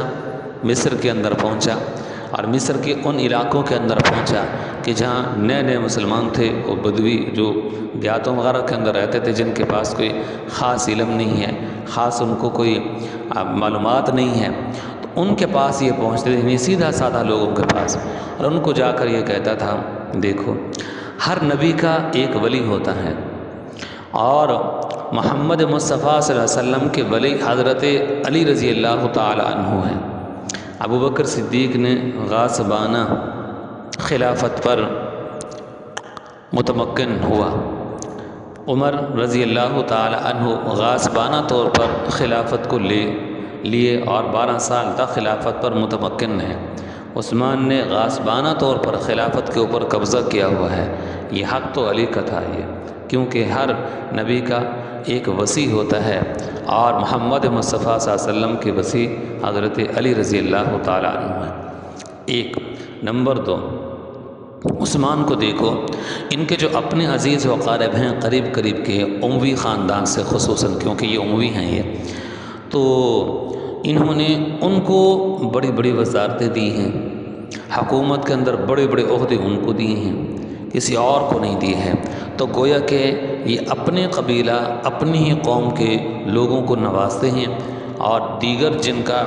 حق بھی بنتا ہے ان کو نہیں دیتے یہ، یعنی جو استعداد رکھتے ہیں وزارت لینے کی یا اس کو اچھے طریقے سے چلانے کی، تو ان کو محروم کر دیا جاتا ہے۔ تو یہ ترجیح دیتے ہیں اپنے قبیلہ، اپنے خاندان اور اپنے ہی قبیلہ کے لوگوں کو، لہٰذا یہ عثمان پر دوسرا اعتراض ہے۔ تو اس قسم کے کئی سارے اعتراضات تھے جن کی کچھ حقیقت نہیں تھی، اور کوئی خاص و اعتراض آپ کی ذات پر بنتے نہیں تھے، اور ان کے جتنے بھی یہ شکوے تھے عثمان رضی اللہ عنہ ان کو دور کرنے کی بھی کوشش کی ہے، جیسا کہ آپ آگے چل کر دیکھیں گے۔ تو یہ جو سیدھا سادہ مسلمان ہوتے تھے ان کے پاس جاتا تھا، ان کو بھڑکانے کی یوں کوشش کرتا تھا، کیونکہ جو آدمی ذرا چست ہوتا ہے، چالاک ہوتا ہے، تو جب وہ کسی دوسرے کی بات کو سنتا ہے تو پھر ضرور اس کے اوپر غور و فکر بھی کرتا ہے وہ، کہ یہ شخص جو بات یہ کہہ رہا ہے ظاہراً تو سمجھے کہ میرے حق میں بات کہہ رہا ہے، بڑی میٹھی بات کر رہا ہے، اچھی بات کر رہا ہے، کہیں یہ اپنے فائدہ کے لیے تو نہیں کر رہا ہے، یہ کہیں بیچ میں مجھے استعمال کرنے کے لیے تو نہیں کر رہا ہے۔ یہ عقل مند آدمی اس کو سوچتا ہے اور فوراً اس کی بات کو بھانپ جاتا ہے، اس میں اپنا نفع بھی سامنے رکھتا ہے اور اس کی غرض و مقصد کو بھی سامنے رکھتا ہے، اور وہ اس طرح عام طور پر کسی کے برغلائے کے اندر نہیں آتا۔ لیکن جو سیدھا سادہ آدمی ہوتا ہے تو اس کی زیادہ دماغی روشنی ہوتی نہیں ہے، تو وہ ان سارے جتنے بھی سمجھے اس بات کے رخ ہو سکتے ہیں اس کی طرف وہ توجہ نہیں دیتا، تو پھر وہ سیدھی بات سن کر پھر اس کے برغلائے کے اندر جلدی آ جاتا ہے۔ تو یہ سیدھا سادہ لوگ جو ہوتے ہیں وہ جلدی اس طرح پھسل جاتے ہیں۔ تو اس نے ان کو پھسلانا شروع کیا۔ مصر سے چند لوگوں کو اس نے ہم خیال لوگوں کو اکٹھا کر لیا اور کہا کہ آؤ مدینہ میں ہم چلتے ہیں اور جا کر عثمان سے پتہ کرتے ہیں اور ان سے کہتے ہیں کہ تم زیادتیاں کر رہے ہو۔ مصر سے کچھ لوگوں کو اکٹھا کیا، ان کو اپنے ساتھ لیا، ہم خیال لوگوں کو، سیدھا یہ داخل ہوا عراق میں، عراق کے کوفے میں داخل ہوا، لیکن کوفہ شہر میں نہیں بلکہ دیہات میں، جہاں سیدھا سادہ خاص طور پہ جہاں پارسی لوگ رہتے تھے، جو پہلے یعنی آگ وغیرہ کی پرستش کرتے تھے، پھر وہاں اسلام پہنچ گیا تو اب وہ مسلمان ہو گئے۔ ظاہر ہے کہ اب وہ ایمان ان کے قلوب کے اندر ابھی تک راسخ نہیں ہوا، مضبوط نہیں ہوا، نئے مسلمان ان کے پاس گئے اور ان کو جا کر یہ اعتراض ان کے سامنے رکھنے لگا۔ اور اس طرح کی جو گفتگو ہوتی ہے جو لوگوں پر اثر کرتی ہے، اس کے لیے جو شخص گفتگو کرنے والا اس کو شاطر ہونا بھی لازمی ہے۔ تو یہ بڑا شاطر آدمی تھا، یہ گفتگو کرنے بڑا ماہر تھا، اس کی زبان میں تاثیر تھی اور گفتگو کرنے کے اندر بڑا ماہر تھا یہ۔ تو ان کو جا کر اسی طرح ورگلانا شروع کیا اور یہ طرح طرح کے الزامات ان کے سامنے رکھے۔ تو وہاں سے بھی کچھ لوگ ان کو حاصل ہو گئے، ان کو اپنے ساتھ لیا، مصر سے پہلے سے لے چکا تھا اور یمن سے بھی اپنے ساتھ لایا تھا، اب داخل ہو گیا وہاں دمشق کے اندر، دمشق شہر میں نہیں داخل ہوا بلکہ ارد گرد کے جو اور دیہات تھے دمشق کے، وہاں دمشق کے ان دیہاتوں میں داخل ہوا اور وہاں سے بھی سیدھا سادہ لوگوں کو اس نے خراب کرنا شروع کیا اور اپنا ہم خیال لوگوں کو پیدا کرنا اس نے شروع کیا۔ وہاں دمشق کے اندر تو یعنی شام میں، اور یہ کیپٹل تھا دمشق، تو وہاں دمشق کے اندر تو حضرت امیر معاویہ تھے رضی اللہ تعالیٰ عنہ، وہاں کے سمجھے گورنر۔ وہ جب ان کو پتہ چلا اس بات کا کہ عبداللہ ابن سبا اس طرح ایک پارٹی تیار کر رہا ہے اور مختلف ممالک کا دورہ کر کے وہ کئی سارے لوگوں کو ہم خیال بھی پیدا کر چکا ہے وہ، تو انہوں نے ایک دستہ بھیج دیا پولیس کا، کہا کہ اس کو پکڑ کر لاؤ، جہاں یہ ملے اس کو پکڑ کے میرے پاس لے آؤ۔ اور یہ شخص بھی کوئی معمولی آدمی تو نہیں تھا، یہ بڑا شاطر تھا، بہت ہی سمجھدار تھا یہ۔ تو جہاں یہ وہاں داخل ہوا تھا اور ہم خیال لوگوں کو اکٹھا کر رہا تھا، تو اس کی نظر ادھر بھی تھی اس حضرت امیر معاویہ کی طرف کہ کہیں وہ مجھے پکڑوا نہ لیں، کہیں ایسا نہ مجھے گرفتار نہ کرا لیں، وہ کوئی دستہ میری طرف بھیج نہ دے۔ تو تسلسل کے ساتھ مسلسل اس کی نظر وہاں بھی تھی، تو جیسے ادھر سے دستہ آیا تو فوراً اس تک یہ خبر پہنچ آئی کہ وہ تمہیں ایک دستہ گرفتار کرنے کے لیے امیر معاویہ کی طرف سے آ رہا ہے اور تمہیں گرفتار کر کے ان تک پہنچا دیا جائے گا اور پھر تمہاری خیر نہیں ہوگی۔ تو جیسے اس کو پتہ چلا تو فوراً اس نے اس جگہ کو چھوڑ دیا اور شام کو بھی اس نے چھوڑ دیا اور وہاں سے بھاگم بھاگ اپنے ساتھیوں کو لیے ہوئے یہ سیدھا مدینہ میں داخل ہوا۔ جب یہ مدینہ کے اندر یہ شخص یہ داخل ہوا عبداللہ ابن سبا، تو اس کے ساتھ 700 آدمی تھے جو مصر سے اور عراق سے اور شام سے کچھ لوگوں کو اپنے ساتھ لے کر کے آیا، لیکن گرفتاری سے بچ گیا یہ امیر معاویہ کی گرفتاری سے رضی اللہ تعالیٰ عنہ۔ تو یہ مدینہ میں داخل ہوا۔ جب یہ لوگ مدینہ کے اندر داخل ہوئے ہیں، ذی قعدہ کا مہینہ تھا یہ، اور مدینہ کے ارد گرد جو مکانات تھے وہاں آ کر یہ لوگ تتر بتر ہو گئے، وہاں رہنے لگے، لیکن راتوں کو بیٹھ جاتے تھے تو یہ پلان اور پلندے اور منصوبے تیار کرتے تھے، یہ نئے نئے اعتراضات گھڑتے تھے اور پھر ان کو پروان چڑھاتے تھے۔ تو حضرت عثمان رضی اللہ تعالیٰ عنہ کے اوپر لوگوں نے دباؤ ڈالنا شروع کر دیا، دیکھو جی تم نے یہ فلاں کام کیا، بہت غلط کیا ہے، تم نے اچھا نہیں کیا تم۔ حضرت عثمان رضی اللہ تعالیٰ عنہ کے اوپر جو سب سے بڑا اعتراض وہ یہ تھا کہ اپنے قبیلہ کے لوگوں کو نوازتے ہیں یہ۔ حضرت عثمان رضی اللہ تعالیٰ عنہ نے ان کو بلایا، جو ان کے سردار تھے، ان کو بڑوں کو، عبداللہ ابن سبا کو خاص طور پہ، ان سے پوچھا کہ کیا تمہیں اعتراضات ہیں؟ تو اس نے بتایا کہ یہ کام تمہارے اچھے نہیں ہیں۔ حضرت عثمان نے جو امال جن امال کے اوپر ان لوگوں نے اعتراضات کیے تھے، حضرت عثمان ان کو تبدیل کر دیا، تاکہ یہ جو ان کو شکوہ ہے، شکایت ہے، جس کی کوئی حقیقت نہیں ہے یہ، لیکن پھر بھی تم اگر یہ کہتے ہو تو تمہارے اس شکایت کو دور کرنے کے لیے میں ان کو تبدیل کر دیتا ہوں۔ تو ان عمال کو آپ نے واپس بلا لیا اور اس کی جگہ پر ان کے کہنے کے مطابق نئے عمال وہاں مقرر کر دیے۔ پھر اسی طرح کچھ اور بھی ان کی شکایات تھیں، ان کو بھی حضرت عثمان رضی اللہ عنہ نے دور کرنے کی بڑی کوشش کی، لیکن ان لوگوں کو یہ تو نہیں تھا کہ اعتراض تھا کہ اس اعتراض کی دوری کے لیے یہ لوگ آئے تھے، یہ نہیں، ان کا مقصد تو صرف اور صرف یہ تھا کہ ہم مسلمانوں سے انتقام لیں اور پورا انتقام لیں اور اس طرح ان کے اندر پھوٹ ڈالیں، اتفاق کو ختم کریں، توڑیں ان کو، یہ ان کا مقصد ہوتا تھا۔ ادھر سے جب اٹھتے تھے وہاں جا کر نئے نئے پلندے اور منصوبے اور اعتراضات بنانا شروع کر دیتے تھے۔ تو اس لحاظ سے ایک شکوہ جب ان کا دور ہوتا پھر دوسرا شکوہ کھڑا کر دیتے، وہ دور ہوتا پھر تیسرا شکوہ کھڑا کر دیتے۔ تو اس لحاظ سے بار بار عثمان رضی اللہ تعالیٰ عنہ کے اوپر شکوہ اور شکایت کے لوگوں نے بربار کر دی۔ حضرت عثمان رضی اللہ تعالیٰ عنہ دور کرتے رہے، لیکن یہ لوگ چونکہ ان کا جو مقصد تھا وہ تو کامیاب نہیں ہو رہا تھا، تو دھیرے دھیرے اپنے مقصد کی طرف یہ بڑھ رہے تھے۔ ادھر کیا ہوا، ذی الحجہ کا مہینہ لگا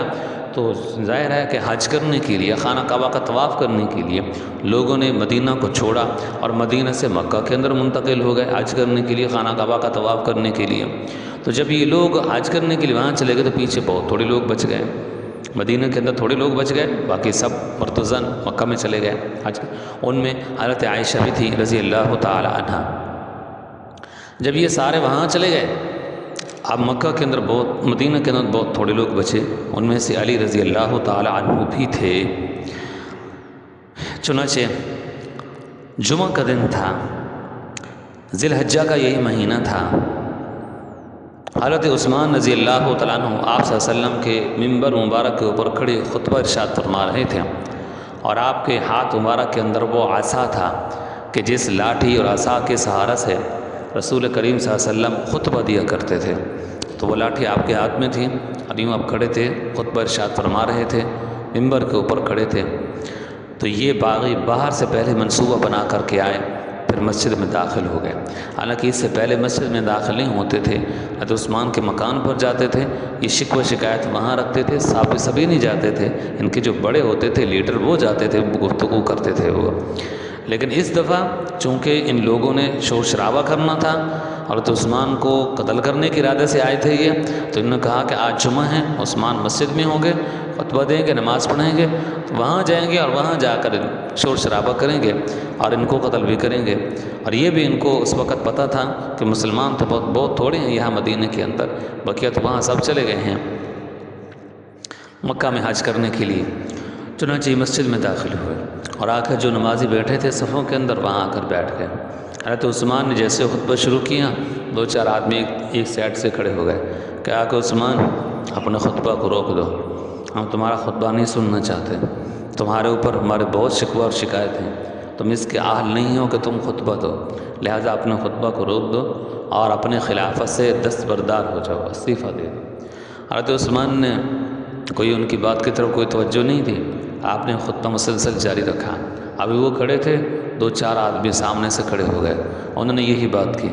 2-4 آدمی ادھر سے کھڑے ہو گئے، انہوں نے یہی بات کی، جو پیچھے لوگ کھڑے تھے بیٹھے تھے وہ ان میں سے بھی کھڑے ہو گئے، وہ باہر سے منصوبہ تو بنا کر کے آئے تھے تو وہ بھی کھڑے ہو گئے۔ تو اس طرح 700 آدمی کھڑے ہو گئے اور کہا کہ عثمان ہم تمہیں بار بار کہہ رہے ہیں خطبہ روک دو، نہیں ہم تمہارے خطبے کو سننے والے۔ آپ نے مسلسل خطبے کو جاری رکھا، کوئی ان کی طرف کوئی توجہ نہیں دی۔ اب ان لوگوں نے پھر پتھر اٹھائے، حضرت عثمان کو مارنا شروع کیا، حتیٰ کہ وہ لاٹھی جس کے سہارے پر آپ صلی اللہ علیہ وسلم خطبہ ارشاد فرمایا کرتے تھے، اس لاٹھی کو ان لوگوں نے توڑ دیا، حضرت عثمان پر حملہ کیا، آپ بہت زیادہ زخمی ہو گئے۔ ان میں حضرت علی بھی تھے رضی اللہ تعالیٰ عنہ، جنہوں نے آپ کو اٹھایا اور آپ کو اٹھا کر آپ کے گھر کے اندر آپ کو منتقل کر دیا۔ اب آپ دیکھیے حضرت عثمان رضی اللہ تعالیٰ عنہ بہت زیادہ زخمی بھی ہو چکے ہیں اور خطبہ بھی پورا نہیں ہونے دیا، دیگر صحابہ نے نماز کو مکمل کرائے ہیں، لیکن عثمان رضی اللہ تعالیٰ عنہ اب زخمی حالت میں گھر میں منتقل ہو چکے ہیں۔ رات کا وقت ہوا، حضرت شعبہ رضی اللہ تعالیٰ عنہ وہ بھی گھر میں آئے، اور حضرت علی رضی اللہ تعالیٰ عنہ، مغیرہ بن شعبہ رضی اللہ تعالیٰ عنہ، مغیرہ بن شعبہ وہ بھی آپ کے پاس آئے، اور اسی طرح حضرت علی رضی اللہ تعالیٰ عنہ وہ بھی آپ کے پاس آئے۔ رات کا وقت تھا یہ، اور دیگر کچھ اور حضرات بھی تھے آپ کے پاس آئے، آ کر کہا کہ عثمان دیکھیے یہ لوگ کتنے دنوں سے یہاں مدینہ کے اندر ان لوگوں نے پڑاؤ ڈالا ہوا ہے، ہم آپ سے اجازت چاہتے ہیں، آپ اجازت دے دیں فوجوں کو تاکہ ان کا مقابلہ کریں یہاں مدینہ کے اندر۔ تھوڑا سا وقت لگے گا، کوئی ایک شخص بھی ان میں سے زندہ نہیں بچے گا۔ کتنے لوگ ہیں یہ؟ مٹھی بھر آدمی ہیں یہ، 700 آدمی ہیں یہ۔ عرب سلمان جنہوں نے عراق کو فتح کر ڈالا، ایران کو فتح کر ڈالا، افریقہ کو فتح کر ڈالا ہے، تو یہ کیا طاقت رکھتے ہیں یہ تو مٹھی بھر آدمی ہیں، یہ تو پھونک مارنے سے بھی اڑ جائیں گے یہ، لہٰذا آپ اجازت دے دیں تاکہ ان کا کلا کم کر دیا جائے۔ آپ دیکھیے حضرت عثمان نے فرمایا نہیں، میں رسول اللہ صلی اللہ علیہ وسلم کے اس مبارک شہر کے اندر اپنی جان کے تحفظ کے لیے، اپنی جان کے بچاؤ کے لیے میں کسی مسلمان کا خون نہیں بہانا چاہتا، کسی مسلمان کا خون نہیں بہانا چاہتا۔ مطلب یہ ہے کہ یہ جو باغی آئے ہیں مسلمان جب ان کے ساتھ ٹکرائیں گے، ظاہر ہے کہ اکا دکا ہمارے مسلمانوں میں سے بھی قتل ہو جائیں گے، شہید ہو جائیں گے، تو لہٰذا وہ جو شہید ہوئے ہیں تو میری جان کی بقا کے لیے شہید ہوئے ہیں، اور یہ مجھے منظور نہیں ہے، لہٰذا میں آرڈر نہیں جاری کر سکتا۔ حضرت مغیرہ بن شعبہ رضی اللہ عنہ تو بار بار آپ کے اوپر دباؤ ڈالتے رہے ہیں کہ امیر المؤمنین آپ اجازت دے دیجئے، ورنہ اس کا جو آخر رزلٹ نکلے گا بہت بھیانک ہوگا، وہ آپ اجازت دے دیں، پھر دیکھیں کہ ان کے ساتھ ہوتا کیا ہے، ان کے ساتھ حشر کیا ہوتا ہے۔ لیکن حضرت عثمان رضی اللہ تعالی عنہ نے اجازت نہیں دی، حضرت عثمان رضی اللہ تعالیٰ عنہ نے اس کی اجازت بالکل نہیں دی اور فرمایا کہ نہیں، جو ان کے ساتھ لڑے گا مسلمانوں میں سے،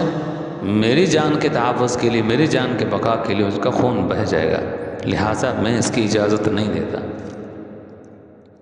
اب حضرت عثمان رضی اللہ تعالیٰ عنہ گھر کے اندر مقیم ہیں، باغیوں نے باہر سے راستہ بند کر دیا، کہا کہ مسجد نبوی میں نہیں داخل ہو سکتے، خطبہ نہیں دے سکتے، نماز جمعہ نہیں پڑھا سکتے، نہ پڑھ سکتے ہیں۔ یہ آپ سمجھے کہ گھر کے اندر محصور ہیں۔ روایات کے اندر آتا ہے کہ 40 دن آپ گھر کے اندر محصور رہے۔ اگر اس روایت کو لیں کہ 40 دن کے اندر آپ محصور رہے ہیں گھر کے اندر اور آپ کا پانی بھی بند کر دیا گیا تھا، یہ تو سبھی ہمارے اسکالر بھی کہتے ہیں، سکالر، اور اسی طرح ہماری تمام مذہبی کتابوں کے اندر بھی یہ چیزیں داخل ہیں۔ یہ تو پھر اس کا مطلب یہ ہے کہ ذی القعدہ کے اندر انہوں نے یہ پروپیگنڈا بنایا تھا اور مسجد نبوی کے اندر آپ کے خطبے کو روک دیا تھا۔ 40 دن تو تبھی بنتے ہیں نا، 18 کو آپ پر حملہ ہوا ہے،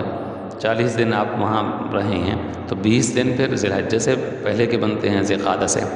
ذی القعدہ کے مہینے کے بنتے ہیں، یعنی ذی القعدہ کے آغاز کے اندر ان لوگوں نے یہ شور شرابہ کیا۔ یہ بہرحال حضرت عثمان رضی اللہ تعالیٰ عنہ نے اجازت اس کی بالکل نہیں دی۔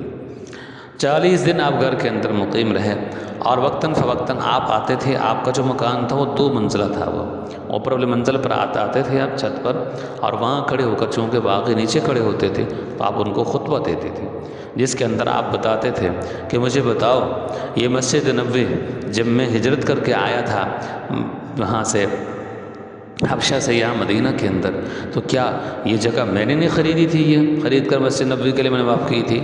آج مجھے تم اسی مسجد نبوی کے اندر نماز پڑھنے کے لیے تم مجھے اجازت نہیں دیتے اور تم نے میرا راستہ روک دیا ہے۔ اور اسی طرح وہ کنواں کہ جب ہم لوگ مکہ سے مدینہ کی طرف ہجرت کر کے آئے تھے، تو اس وقت مدینہ کے اندر جو پانی موجود تھا وہ کھارا پانی تھا، وہ اسی وجہ سے بہت سے صحابہ کرام وہاں جب پہنچے تھے تو بیمار بھی ہو گئے تھے۔ تو ایک بیر روما، ایک کنواں تھا، بیر کہتے ہیں عربی کے اندر کنویں کو، اور روما وہ شخص کا نام ہے جس کی وہ ملکیت تھا، بیر روما یعنی روما کا کنواں۔ چنانچہ حضرت عثمان نے آپ صلی اللہ علیہ وسلم کے کہنے پر اس کو خرید کر مسلمانوں کے لیے وقف کر دیا تھا، کہا کہ آج مجھے اس اپنے کنویں سے تم پانی مجھے نہیں پینے دیتے۔ پھر حضرت عثمان رضی اللہ تعالیٰ عنہ نے فرمایا کہ تم مجھے جانتے نہیں ہو، میں تمہارے پیغمبر کی 2 صاحبزادیوں کا ایک کے بعد دیگر میں ان کا خامد ہوں، پیغمبر صلی اللہ علیہ وسلم کا میں دوہرا داماد ہوں، یہ میرا رتبہ ہے، یہ میرا مقام ہے، تم پہچانو، یہ کیا تم میرے ساتھ زیادتی کر رہے ہو؟ لیکن انہوں نے کہا نہیں، بات آپ جتنے فضائل بھی سنائیں، ہم آپ سے استعفیٰ لے کر رہیں گے، آپ استعفیٰ دے دیں بس۔ آپ نے فرمایا استعفیٰ میں نہیں دے سکتا، اس لیے کہ میں نے رسول اللہ صلی اللہ علیہ وسلم سے سنا تھا کہ عثمان ایک وقت ایسا بھی آئے گا کہ ایک گروہ آپ کے اوپر دباؤ ڈالے گا کہ عثمان یہ جو خلافت کی تم نے قمیض پہن رکھی ہے، اس قمیض کو اتار دو۔ اگر تم نے خلافت کی قمیض کو اتار دیا تو اللہ تبارک و تعالیٰ قیامت کے دن تمہیں جنت کی خوشبو بھی نہیں سونگھنے دے گا، لہٰذا اس طور پر میں خلافت سے دستبردار نہیں ہو سکتا۔ اور یہ کئی آپ نے اس طرح کے خطبے ارشاد فرمائے اور اپنے فضائل ان کے سامنے رکھیں کہ ہو سکتا ہے کوئی بات ان کے مائنڈ میں بیٹھ جائے، ان کے دماغ کے اندر بیٹھ جائے، لیکن وہ لوگ جب مسلمان ہی نہیں تھے اور مسلمان ہونے کا محض ان لبادہ اٹھا تھا اور ان کا مقصد آپ کو شہید کرنا تھا، مسلمانوں سے انتقام لینا تھا، تو انہوں نے پھر ان فضائل کو کیا سننا تھا؟ بہرحال حضرت عثمان رضی اللہ تعالی عنہ کیا جب گھیرا ان لوگوں نے تنگ کرنا شروع کر دیا اور ان کو یہ بھی احساس ہو گیا کہ اب حج کے دن بھی چلے گئے ہیں، 18 ذی الحج کی تاریخ آنے والی ہے، آ چکی ہے، 18 قریب تھا، تو وہ مسلمان جو وہاں حج کرنے کے لیے گئے ہیں وہ بھی دوبارہ مدینہ کے اندر آ جائیں گے، تو اس لحاظ پر مشکل ہو جائے گا۔ اب انہوں نے منصوبہ تیار کیا کہ بس عثمان کو شہید کرو، عثمان کو قتل کرو، عثمان کو شہید کر دیا جائے، عثمان کو قتل کر دیا جائے۔ اچھا ذرا اس سے آگے ہم بڑھتے ہیں، تھوڑا سا اس میں ایک بات اور ہے، اس کو ایڈ کر لیں، وہ ایڈ کرنا چاہیے تھا پر میرے ذہن سے نکل کے ابھی مجھے یاد آئی ہے۔ جب یہ لوگ یہاں مدینہ کے اندر آئے تھے نا، یہ ذی القعدہ کا مہینہ میں، حضرت عثمان کے سامنے ان لوگوں نے باتیں رکھی تھیں، شکایات رکھی تھیں، اور ان کی شکایات کو دور کر دیا گیا۔ تو ان میں سے جو وفود آئے تھے، مصر سے آئے تھے، اور عراق سے آئے تھے اور کچھ اور علاقوں سے لے کر کے آیا تھا عبداللہ بن سبا، تو ان کو حضرت عثمانی یہاں سے بھیج دیا تھا کہ تم واپس چلے جاؤ، جو تمہارے شکوے اور شکایت تھے ان کو ہم نے دور کر دیا ہے۔ تو یہ ایک منصوبے کے تحت یہاں سے واپس چلے گئے تھے، یہاں سے واپس چلے گئے، شام والے شام کی طرف چلے گئے، عراق والے عراق کی طرف چلے گئے، اور اسی طرح مصر والے مصر کی طرف چلے گئے، یمن والے یمن کی طرف چلے گئے، یہاں سے چلے گئے، یوں کہا کہ ہم جا رہے ہیں۔ آگے جا کر یہ وہاں گئے ہیں انفرادی طور پر یا نہیں گئے، لیکن یہاں ہی سے یہی کہا، یہاں سے مدینہ سے چلتے ہوئے یہ کہا کہ ہم یہاں سے جا رہے ہیں اپنے اپنے گھروں اپنے اپنے علاقوں کی طرف۔ پھر آپ دیکھیے کہ چند دن ہی گزرے تھے کہ اس کے بعد پھر مدینہ کے لوگوں نے دیکھا کہ اچانک ایک بہت بڑا وفد مدینہ کی گلیوں کے اندر پھر داخل ہو گیا اور گھوڑوں کی ٹاپوں کی آوازیں سنی جانے لگیں۔ مدینہ کے لوگ پھر باہر نکلے اور کہا کہ تمہیں کیا ہو گیا، تم تو کل ترسوں والے دن تم کو یہاں سے بھیج دیا گیا تھا، تمہاری شکوہ اور شکایت تمہارے دور کر دیے گئے تھے، پھر تم کیسے دوبارہ داخل ہو گئے؟ اور انہوں نے کہا کہ تمہیں پتہ ہے اس عثمان نے ہمارے ساتھ کیا کیا؟ بھئی کیا کیا؟ انہوں نے کہا کہ دیکھیے بات یہ ہے کہ جو وہاں مصر کا جو حاکم تھا، گورنر تھا، وہ عبداللہ ابن ابی سرحہ تھا رضی اللہ تعالیٰ عنہ۔ اس کے اوپر ان لوگوں نے اعتراض کیا کہ وہ اچھا نہیں ہے۔ عبداللہ ابن سرحہ رضی اللہ تعالیٰ عنہ کو بھی معزول کر دیا عثمان رضی اللہ تعالیٰ عنہ نے، اور ان کی جگہ پر مقرر کر دیا محمد بن ابی بکر کو، محمد بن ابی بکر کو ان کی جگہ پر مقرر کر دیا۔ جب محمد بن ابی بکر کو مقرر کر دیا تو آپ نے فرمایا کہ تم وہاں چلے جاؤ، عبداللہ بن ابی سرحہ کو وہاں سے بھیج دو، اور محمد بن ابی بکر وہاں کے گورنر ہوں گے مصر کے۔ اب محمد بن ابی بکر بھی جا رہے ہیں اور وفد بھی جا رہا ہے جو مصر سے آیا تھا، تو پھر وہاں سے واپس آئے اور آ کر کہا کہ ہمارے پاس ایک خط ہے اور ہمیں خط ملا ہے جس خط کی بنیاد پر ہم یہاں واپس آئے ہیں۔ بھئی وہ خط کیا ہے؟ ہم نے کہا کہ دیکھیے خط ہمیں اس طرح ملا کہ ہم لوگ جا رہے تھے مصر کی طرف، راستے کے اندر ہم نے دیکھا کہ ایک شخص ہے جو سواری کے اوپر سوار ہے اور وہ بار بار ہمیں دیکھتا ہے اور پھر بھاگنے کی کوشش کرتا ہے۔ ہمیں محسوس ہوا کہ یہ شخص کیوں ہمیں دیکھتا ہے اور بار بار بھاگنے کی کوشش کرتا ہے، جس کا مطلب یہ ہے کہ کوئی چور ہے یا کوئی اس طرح کا خاص معاملہ ہے یہ جس کی وجہ سے یہ ہمیں دیکھ کر بھاگنے کی کوشش کر رہا ہے۔ چنانچہ ہم نے جا کر اس کو پکڑ لیا۔ جب ہم نے اس کو پکڑا اس شک کی بنیاد پر ہم نے اس کی تلاشی لی، اچھے طریقے سے تلاشی لی، کچھ نہ ملا۔ ہاں اس کا جو پانی کا مشکیزہ تھا اس کو ہم نے چیک کیا تو اس میں سے بھی کچھ نہ ملا۔ پھر ہم نے اس مشکیزے کو پھاڑ ڈالا اور پھاڑ کر جو ہم نے دیکھا تو اس مشکیزے کے اندر سلا ہوا، ایک طرف سلا ہوا ہمیں ایک خط ملا۔ جب ہم نے اس خط کو کھولا اور کھول کر دیکھا تو اس کے اندر یہ عبارت تھی کہ یہ خط ہے، یہ رقعہ ہے عثمان بن عفان رضی اللہ تعالیٰ عنہ کی طرف سے عبداللہ ابن ابی سرحہ کی طرف، یعنی وہ جو مصر کا گورنر تھا اس کی طرف، کہ یہ محمد بن ابی بکر اور یہ فلاں فلاں تمہارے پاس آ رہے ہیں اور کہیں گے تمہیں کہ عثمان نے تمہیں معزول کر دیا ہے، ہمیں یہاں کا گورنر بنا دیا ہے، تم نے اس کی بات کو نہیں ماننا، محمد بن ابی بکر کا سر قلم کر دینا ہے اور جتنے لوگ ان کے ساتھ آ رہے ہیں ان سب کا سر تم نے قلم کر دینا ہے۔ یہ اس خط کے اندر یہ عبارت تھی۔ ہم نے یہ خط دیکھا تو وہاں سے ہم واپس آ گئے ہیں، تم تو ہمیں مروانے والے تھے، ابھی تم نے کہا کہ عبداللہ بن ابی سرحہ کو ہم نے معزول کر دیا، محمد بن ابی بکر کو ہم نے وہاں کا گورنر بنا دیا، عمال عامل بنا دیا ہے، اور ادھر سے تم نے خفیہ طور پر یہ خط لکھ دیے ہیں۔ اور یہ خط لے کر جب آئے سیدھا حضرت علی کے پاس ہے، حضرت علی نے جب یہ خط دیکھا رضی اللہ تعالیٰ عنہ،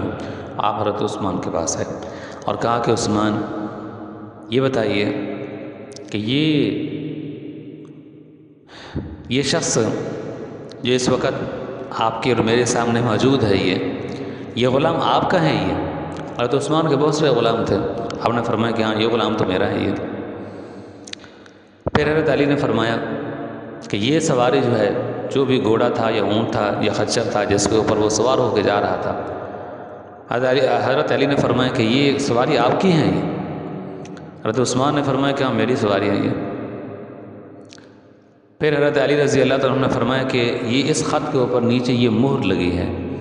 یہ مہر، یہ ختم آپ کی ہیں؟ یہ آپ نے فرمایا کہ ہاں یہ مہر بھی میری لگی ہوئی ہے۔ پھر حضرت علی نے فرمایا کہ یہ بتاؤ کہ یہ خط آپ نے لکھا تھا؟ یہ آپ نے فرمایا اللہ کی قسم یہ خط میں نے نہیں لکھا، مہر میری ہے، غلام بھی میرا ہے، سواری بھی میری ہے، یہ خط میں نے نہیں لکھا، یہ اللہ کی قسم۔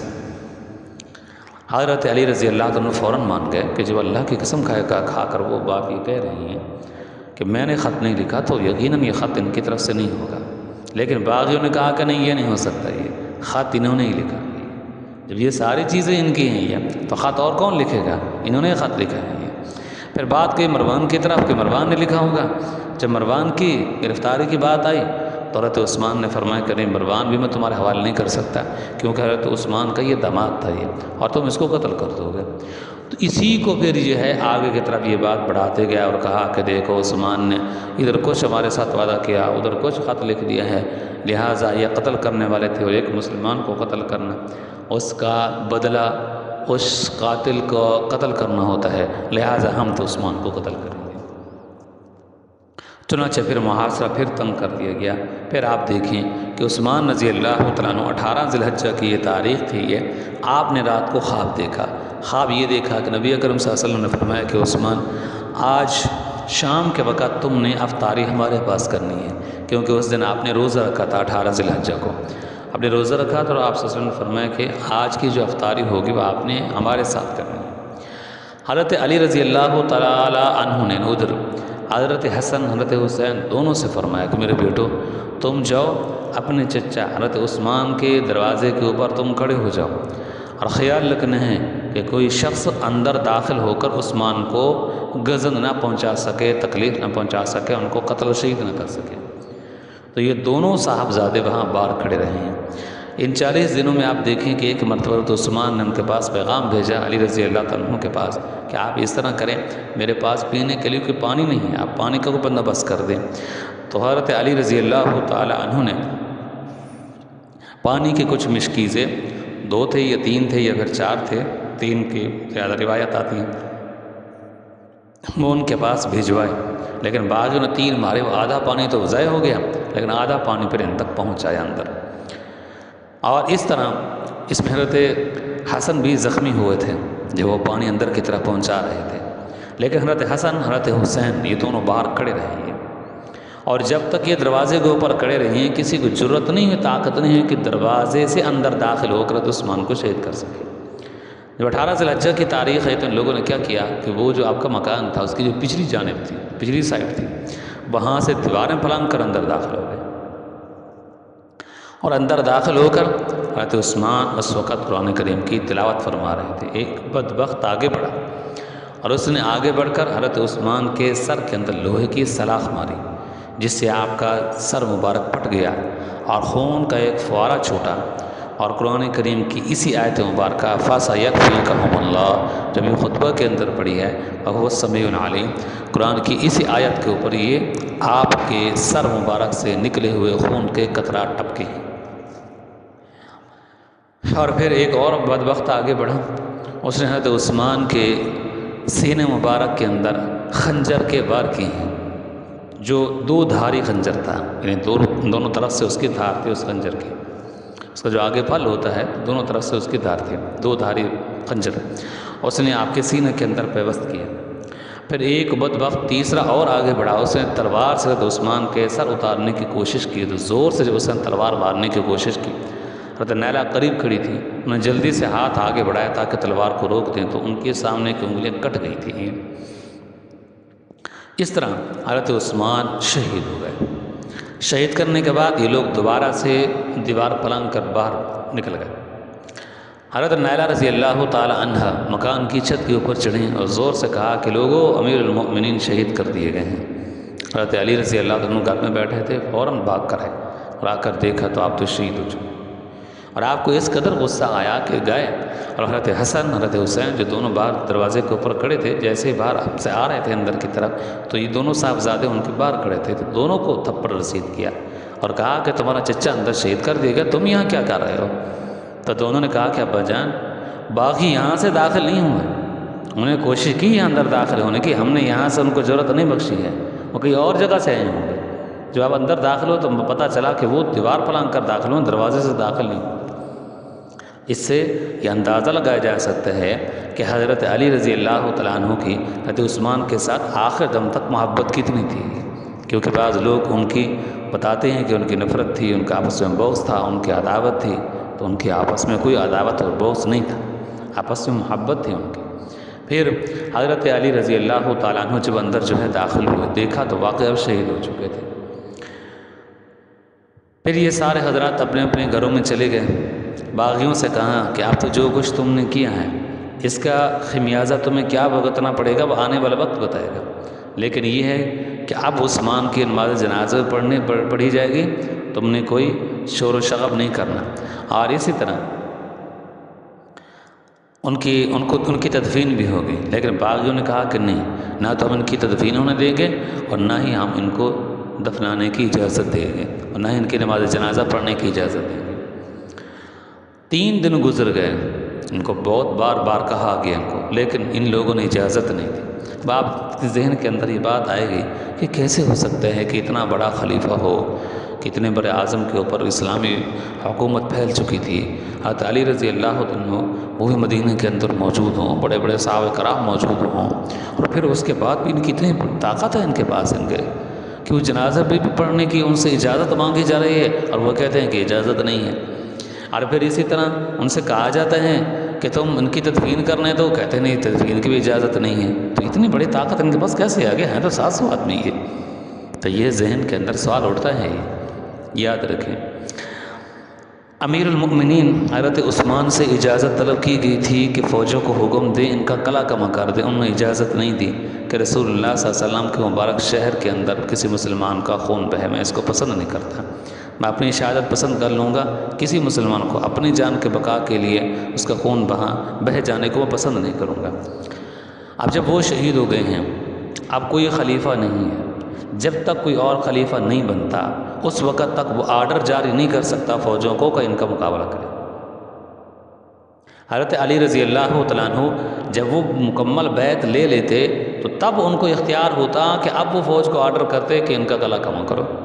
جب اب کوئی خلیفہ ہے ہی نہیں، وہ شہید کر دیے گئے ہیں، تو کون فوج کو آرڈر کرے؟ اس لحاظ سے فوجوں کو آرڈر نہیں کیا جا سکتا تھا، مجاہدین مسلمان مجاہدین سے نہیں کہا جا سکتا تھا کہ آپ اب وہی تھا کہ ان کو کہا جاتا کہ مہربانی کرو تم ان کی تدفین کی تم اجازت دو، اور یہ جو تم نے گھوڑے دوڑا رکھے ہیں اور گلیوں کے اندر تم باغم باغ چل رہے ہو، محاصرہ کر کا کیا ہوا ہے، اس سے تم باز آؤ، اب تم نے شہید کر دیے ہیں ان کو، تمہارے ساتھ کیا ہوگا وہ تو ابھی آنے والا وقت بتائے گا، لیکن یہ ہے کہ ان کی تدفین بھی ہونے دو اور ان کی نماز جنازہ پڑھنے کی بھی تم اجازت دو، اور مزید حالات تم خراب نہ کرو۔ لیکن وہ کہتے نہیں، اس کی اجازت نہیں ہے۔ 3 دن تک آپ اسی طرح گھر کے اندر پڑے رہے۔ حضرت ام حبیبہ رضی اللہ تعالی عنہ جو حضرت امیر معاویہ کی بہن تھیں اور آپ صلی اللہ علیہ وسلم کی بیوی ہیں، ابو سفیان کی بیٹی تھیں، انہوں نے ام المؤمنین ہیں، انہوں نے باغیوں کے پاس پھر تحدیداً پیغام بھیجا، کہا کہ دیکھو اگر تم نے عثمان کے نماز جنازہ نہ پڑھنے دی، ان کی تدفین نہ ہونے دی، تو پھر یاد رکھنا میں خود آؤں گی، اور میں اللہ کے نبی پیغمبر صلی اللہ علیہ وسلم کی بیوی ہوں، میں خود ان کی تدفین بھی کروں گی، نماز جنازہ بھی ان کا پڑھواؤں گی میں، پھر میں دیکھوں گی کون ہے جو میرے آگے پھر بڑھتا ہے اور پھر ان کے جنازے کو روکتا ہے یا تدفین کو روکتا ہے وہ۔ اسی طرح اور بھی ازواج کی طرف سے دھمکیاں آئیں تو پھر یہ ذرا ڈھیلے ہو گئے۔ اب حضرت علی رضی اللہ عنہ کی طرف سے پھر اسی طرح کی تحدیداً پیغام ان کے پاس آئے کہ خبردار، اب جو کچھ ہو چکا، بار بار تمہیں ہم کہہ رہے ہیں ہم مجبور ہیں، اور تم اس مجبوری کا فائدہ تم اٹھا رہے ہو، اگر تم نے ان کی تدفین نہ ہونے دی، نماز جنازہ نہ تم نے اٹھانے دیا، تو پھر دیکھ لو، پھر ہمیں کوئی اور فیصلہ کرنا پڑے گا مجبوراً۔ تو پھر ذرا یہ ٹھنڈے ہو گئے۔ اب کیا ہوا کہ حضرت علی رضی اللہ عنہ اور بھی صحابہ کرام تھے، رات کے وقت ان کی جسم اقدس کو اٹھایا گیا اور پھر اس کا جنازہ پڑھا گیا، اور جنازہ پڑھنے کے بعد باغیوں نے کہا کہ دیکھو جنت البقیع کے اندر ہم ان کی تدفین نہیں ہونے دیں گے۔ حش کوکب ایک مقام تھا، یہ جنت البقیع سے متصلاً قریب تھا یہ، لیکن جنت البقیع کے اندر داخل نہیں تھا یہ، یہ جو قبرستان ہے جنت البقیع اس میں اندر داخل نہیں تھا، اس کے قریب تھا عشق کوكب. تو کہا کہ یہاں تم تدفین کر سکتے ہو، اندر داخل اندر ان کی تدفین نہ کرو. چنانچہ اسی مقام پر ان کی تدفین ہوئی. آج بھی ان کی قبر مبارک وہیں ہے، لیکن اب تو وہ جنت البقیع کہیں دور تک جو ہے چلا گیا ہے، وہ بہت وسیع ہو گیا ہے یہ. لیکن اس وقت یہ عشق کوكب، یہ مقام جو ہے یہ جنت البقیع کے اندر داخل نہیں تھا. تو یہاں آپ کی قبر مبارک بنائی گئی اور یہاں آپ کی تدفین ہوئی. حضرت عثمان رضی اللہ تعالیٰ عنہ تو شہید ہو گئے، دنیا سے پردہ فرما گئے اور آخرت کے اندر چلے گئے، آخرت کو منظور کر لیا، یعنی آخرت کی طرف منتقل ہو گئے. اس کے بعد دیکھیں کہ جب ایک مرتبہ یہ خونی راستہ جاری ہوا، خون بہا حضرت عثمان کا، تو اس کے بعد دیکھیں کتنے مسلمانوں کا پھر خون بہا ہے، کتنے اور جو ہے فتنے اور فساد پھر مسلمانوں کے اندر سے کھڑے ہوئے ہیں، جس کا آگے چل کر ہم تذکرہ بھی کریں گے. یعنی جب ہم ہسٹری کا جو ہے وہ لیکچر جو ہے شروع کریں گے تو تب جنگ جمل حضرت عثمان کی وجہ سے پیش آئی، جنگ صفین حضرت عثمان کی وجہ سے پیش آئی ہے، عبداللہ بن زبیر رضی اللہ عنہ کی شہادت حضرت عثمان کی وجہ سے پیش آئی ہے. یہ آگے چل کر ہم اس کو دیکھیں گے، حقیقت یہی ہے اس کی. حتیٰ کہ حضرت حسین رضی اللہ تعالیٰ عنہ کا خون بھی اسی وجہ سے بہا ہے، یعنی آغاز اس کا یہیں سے ہوا ہے. اگر ہم حضرت حسین رضی اللہ عنہ کی شہادت کا جو پس منظر ہے اس کے تانے بانے ہم پیچھے کی طرف ہم لے جائیں تو حضرت عثمان کے ساتھ ضرور ملتے ہیں، حضرت عثمان کے ساتھ ضرور ملتے ہیں. تو یہ پہلا خون بہا حضرت عثمان کا، اور اس کے بعد پھر مسلسل مسلمانوں کے اندر خون اور خونی جنگیاں آپس کے اندر شروع ہوئی. جنگ جمل میں سن 36 ہجری میں کتنے لوگ شہید ہوئے، پھر اس سے اگلے سال سن 37 ہجری میں کتنے مسلمانوں کا خون بہا ہے. جنگ صفوان میں، یہ صفین میں کتنے لوگوں کا خون بہا ہے. تو یہ جو خون ایک مرتبہ بہا پھر اس کے بعد مسلسل بہتا رہا، مسلسل بہتا رہا. یہ تو یہ حضرت عثمان تھے رضی اللہ عنہ، جن کے فضائل مناقب بے شمار تھے. قرآن کریم میں بھی اللہ تبارک و تعالیٰ کا تذکرہ فرمایا ہے. العزم صحابہ کرام میں سے ہیں، چوٹی کے صحابہ کرام میں سے ہیں، آپ صلی اللہ علیہ وسلم کے داماد بھی ہیں. شاہ ولی اللہ محدث دہلوی رحمۃ اللہ علیہ ازالۃ الخفا کے اندر فرماتے ہیں کہ عثمان رضی اللہ عنہ کو یہ اعزاز حاصل ہے کہ جب سے یہ دنیا بنی ہے، یہ جتنے بھی انبیاء علیہ السلام اس دھرتی کے اوپر آئے ہیں، میں کسی نبی کی 2 صاحبزادیاں یہ کے بعد دیگرے اس پیغمبر اور نبی کی صحابی کے نکاح کے اندر نہیں آئیں سوائے حضرت عثمان کے. یہ کتنی بڑی فضیلت ہے. حضرت عثمان کے نکاح میں پیغمبر کے 2 صاحبزادیاں یہ کے بعد دیگرے آئیں. تو انشاءاللہ اس کے بعد جو ہمارا لیکچر ہوگا وہ نشست حضرت عمر فاروق پر ہوگی رضی اللہ تعالیٰ عنہ. انشاءاللہ پھر وہ ان کا لیکچر لیں گے، چونکہ 26 پر ان پر حملہ ہوا تھا، 26 ذی الحجہ کو، اور 1 محرم کو وہ دنیا سے رخصت ہوئے تھے. تو جلدی سے اس کو کمپلیٹ کرنے کے بعد پھر حضرت حسین کا ہم لیکچر لیں گے تاکہ اس کو تفصیل کے ساتھ بیان کیا جائے. ان کے جو چھوٹے بچے تھے ان کے ساتھ وہ بھی شہید ہوئے، بڑے بھی شہید ہوئے، اس طرح کربلا کے اندر جو ہے پہنچے ہیں، پھر اس کے بعد کیا واقعات جو ہے پیش آئے ہیں، اس کے پھر آخر نتائج کیا نکلے ہیں. تو انشاءاللہ یہ ساری چیزیں پھر بعد کے اندر جو ہے حضرت حسین کا جو ہم لیکچر لیں گے.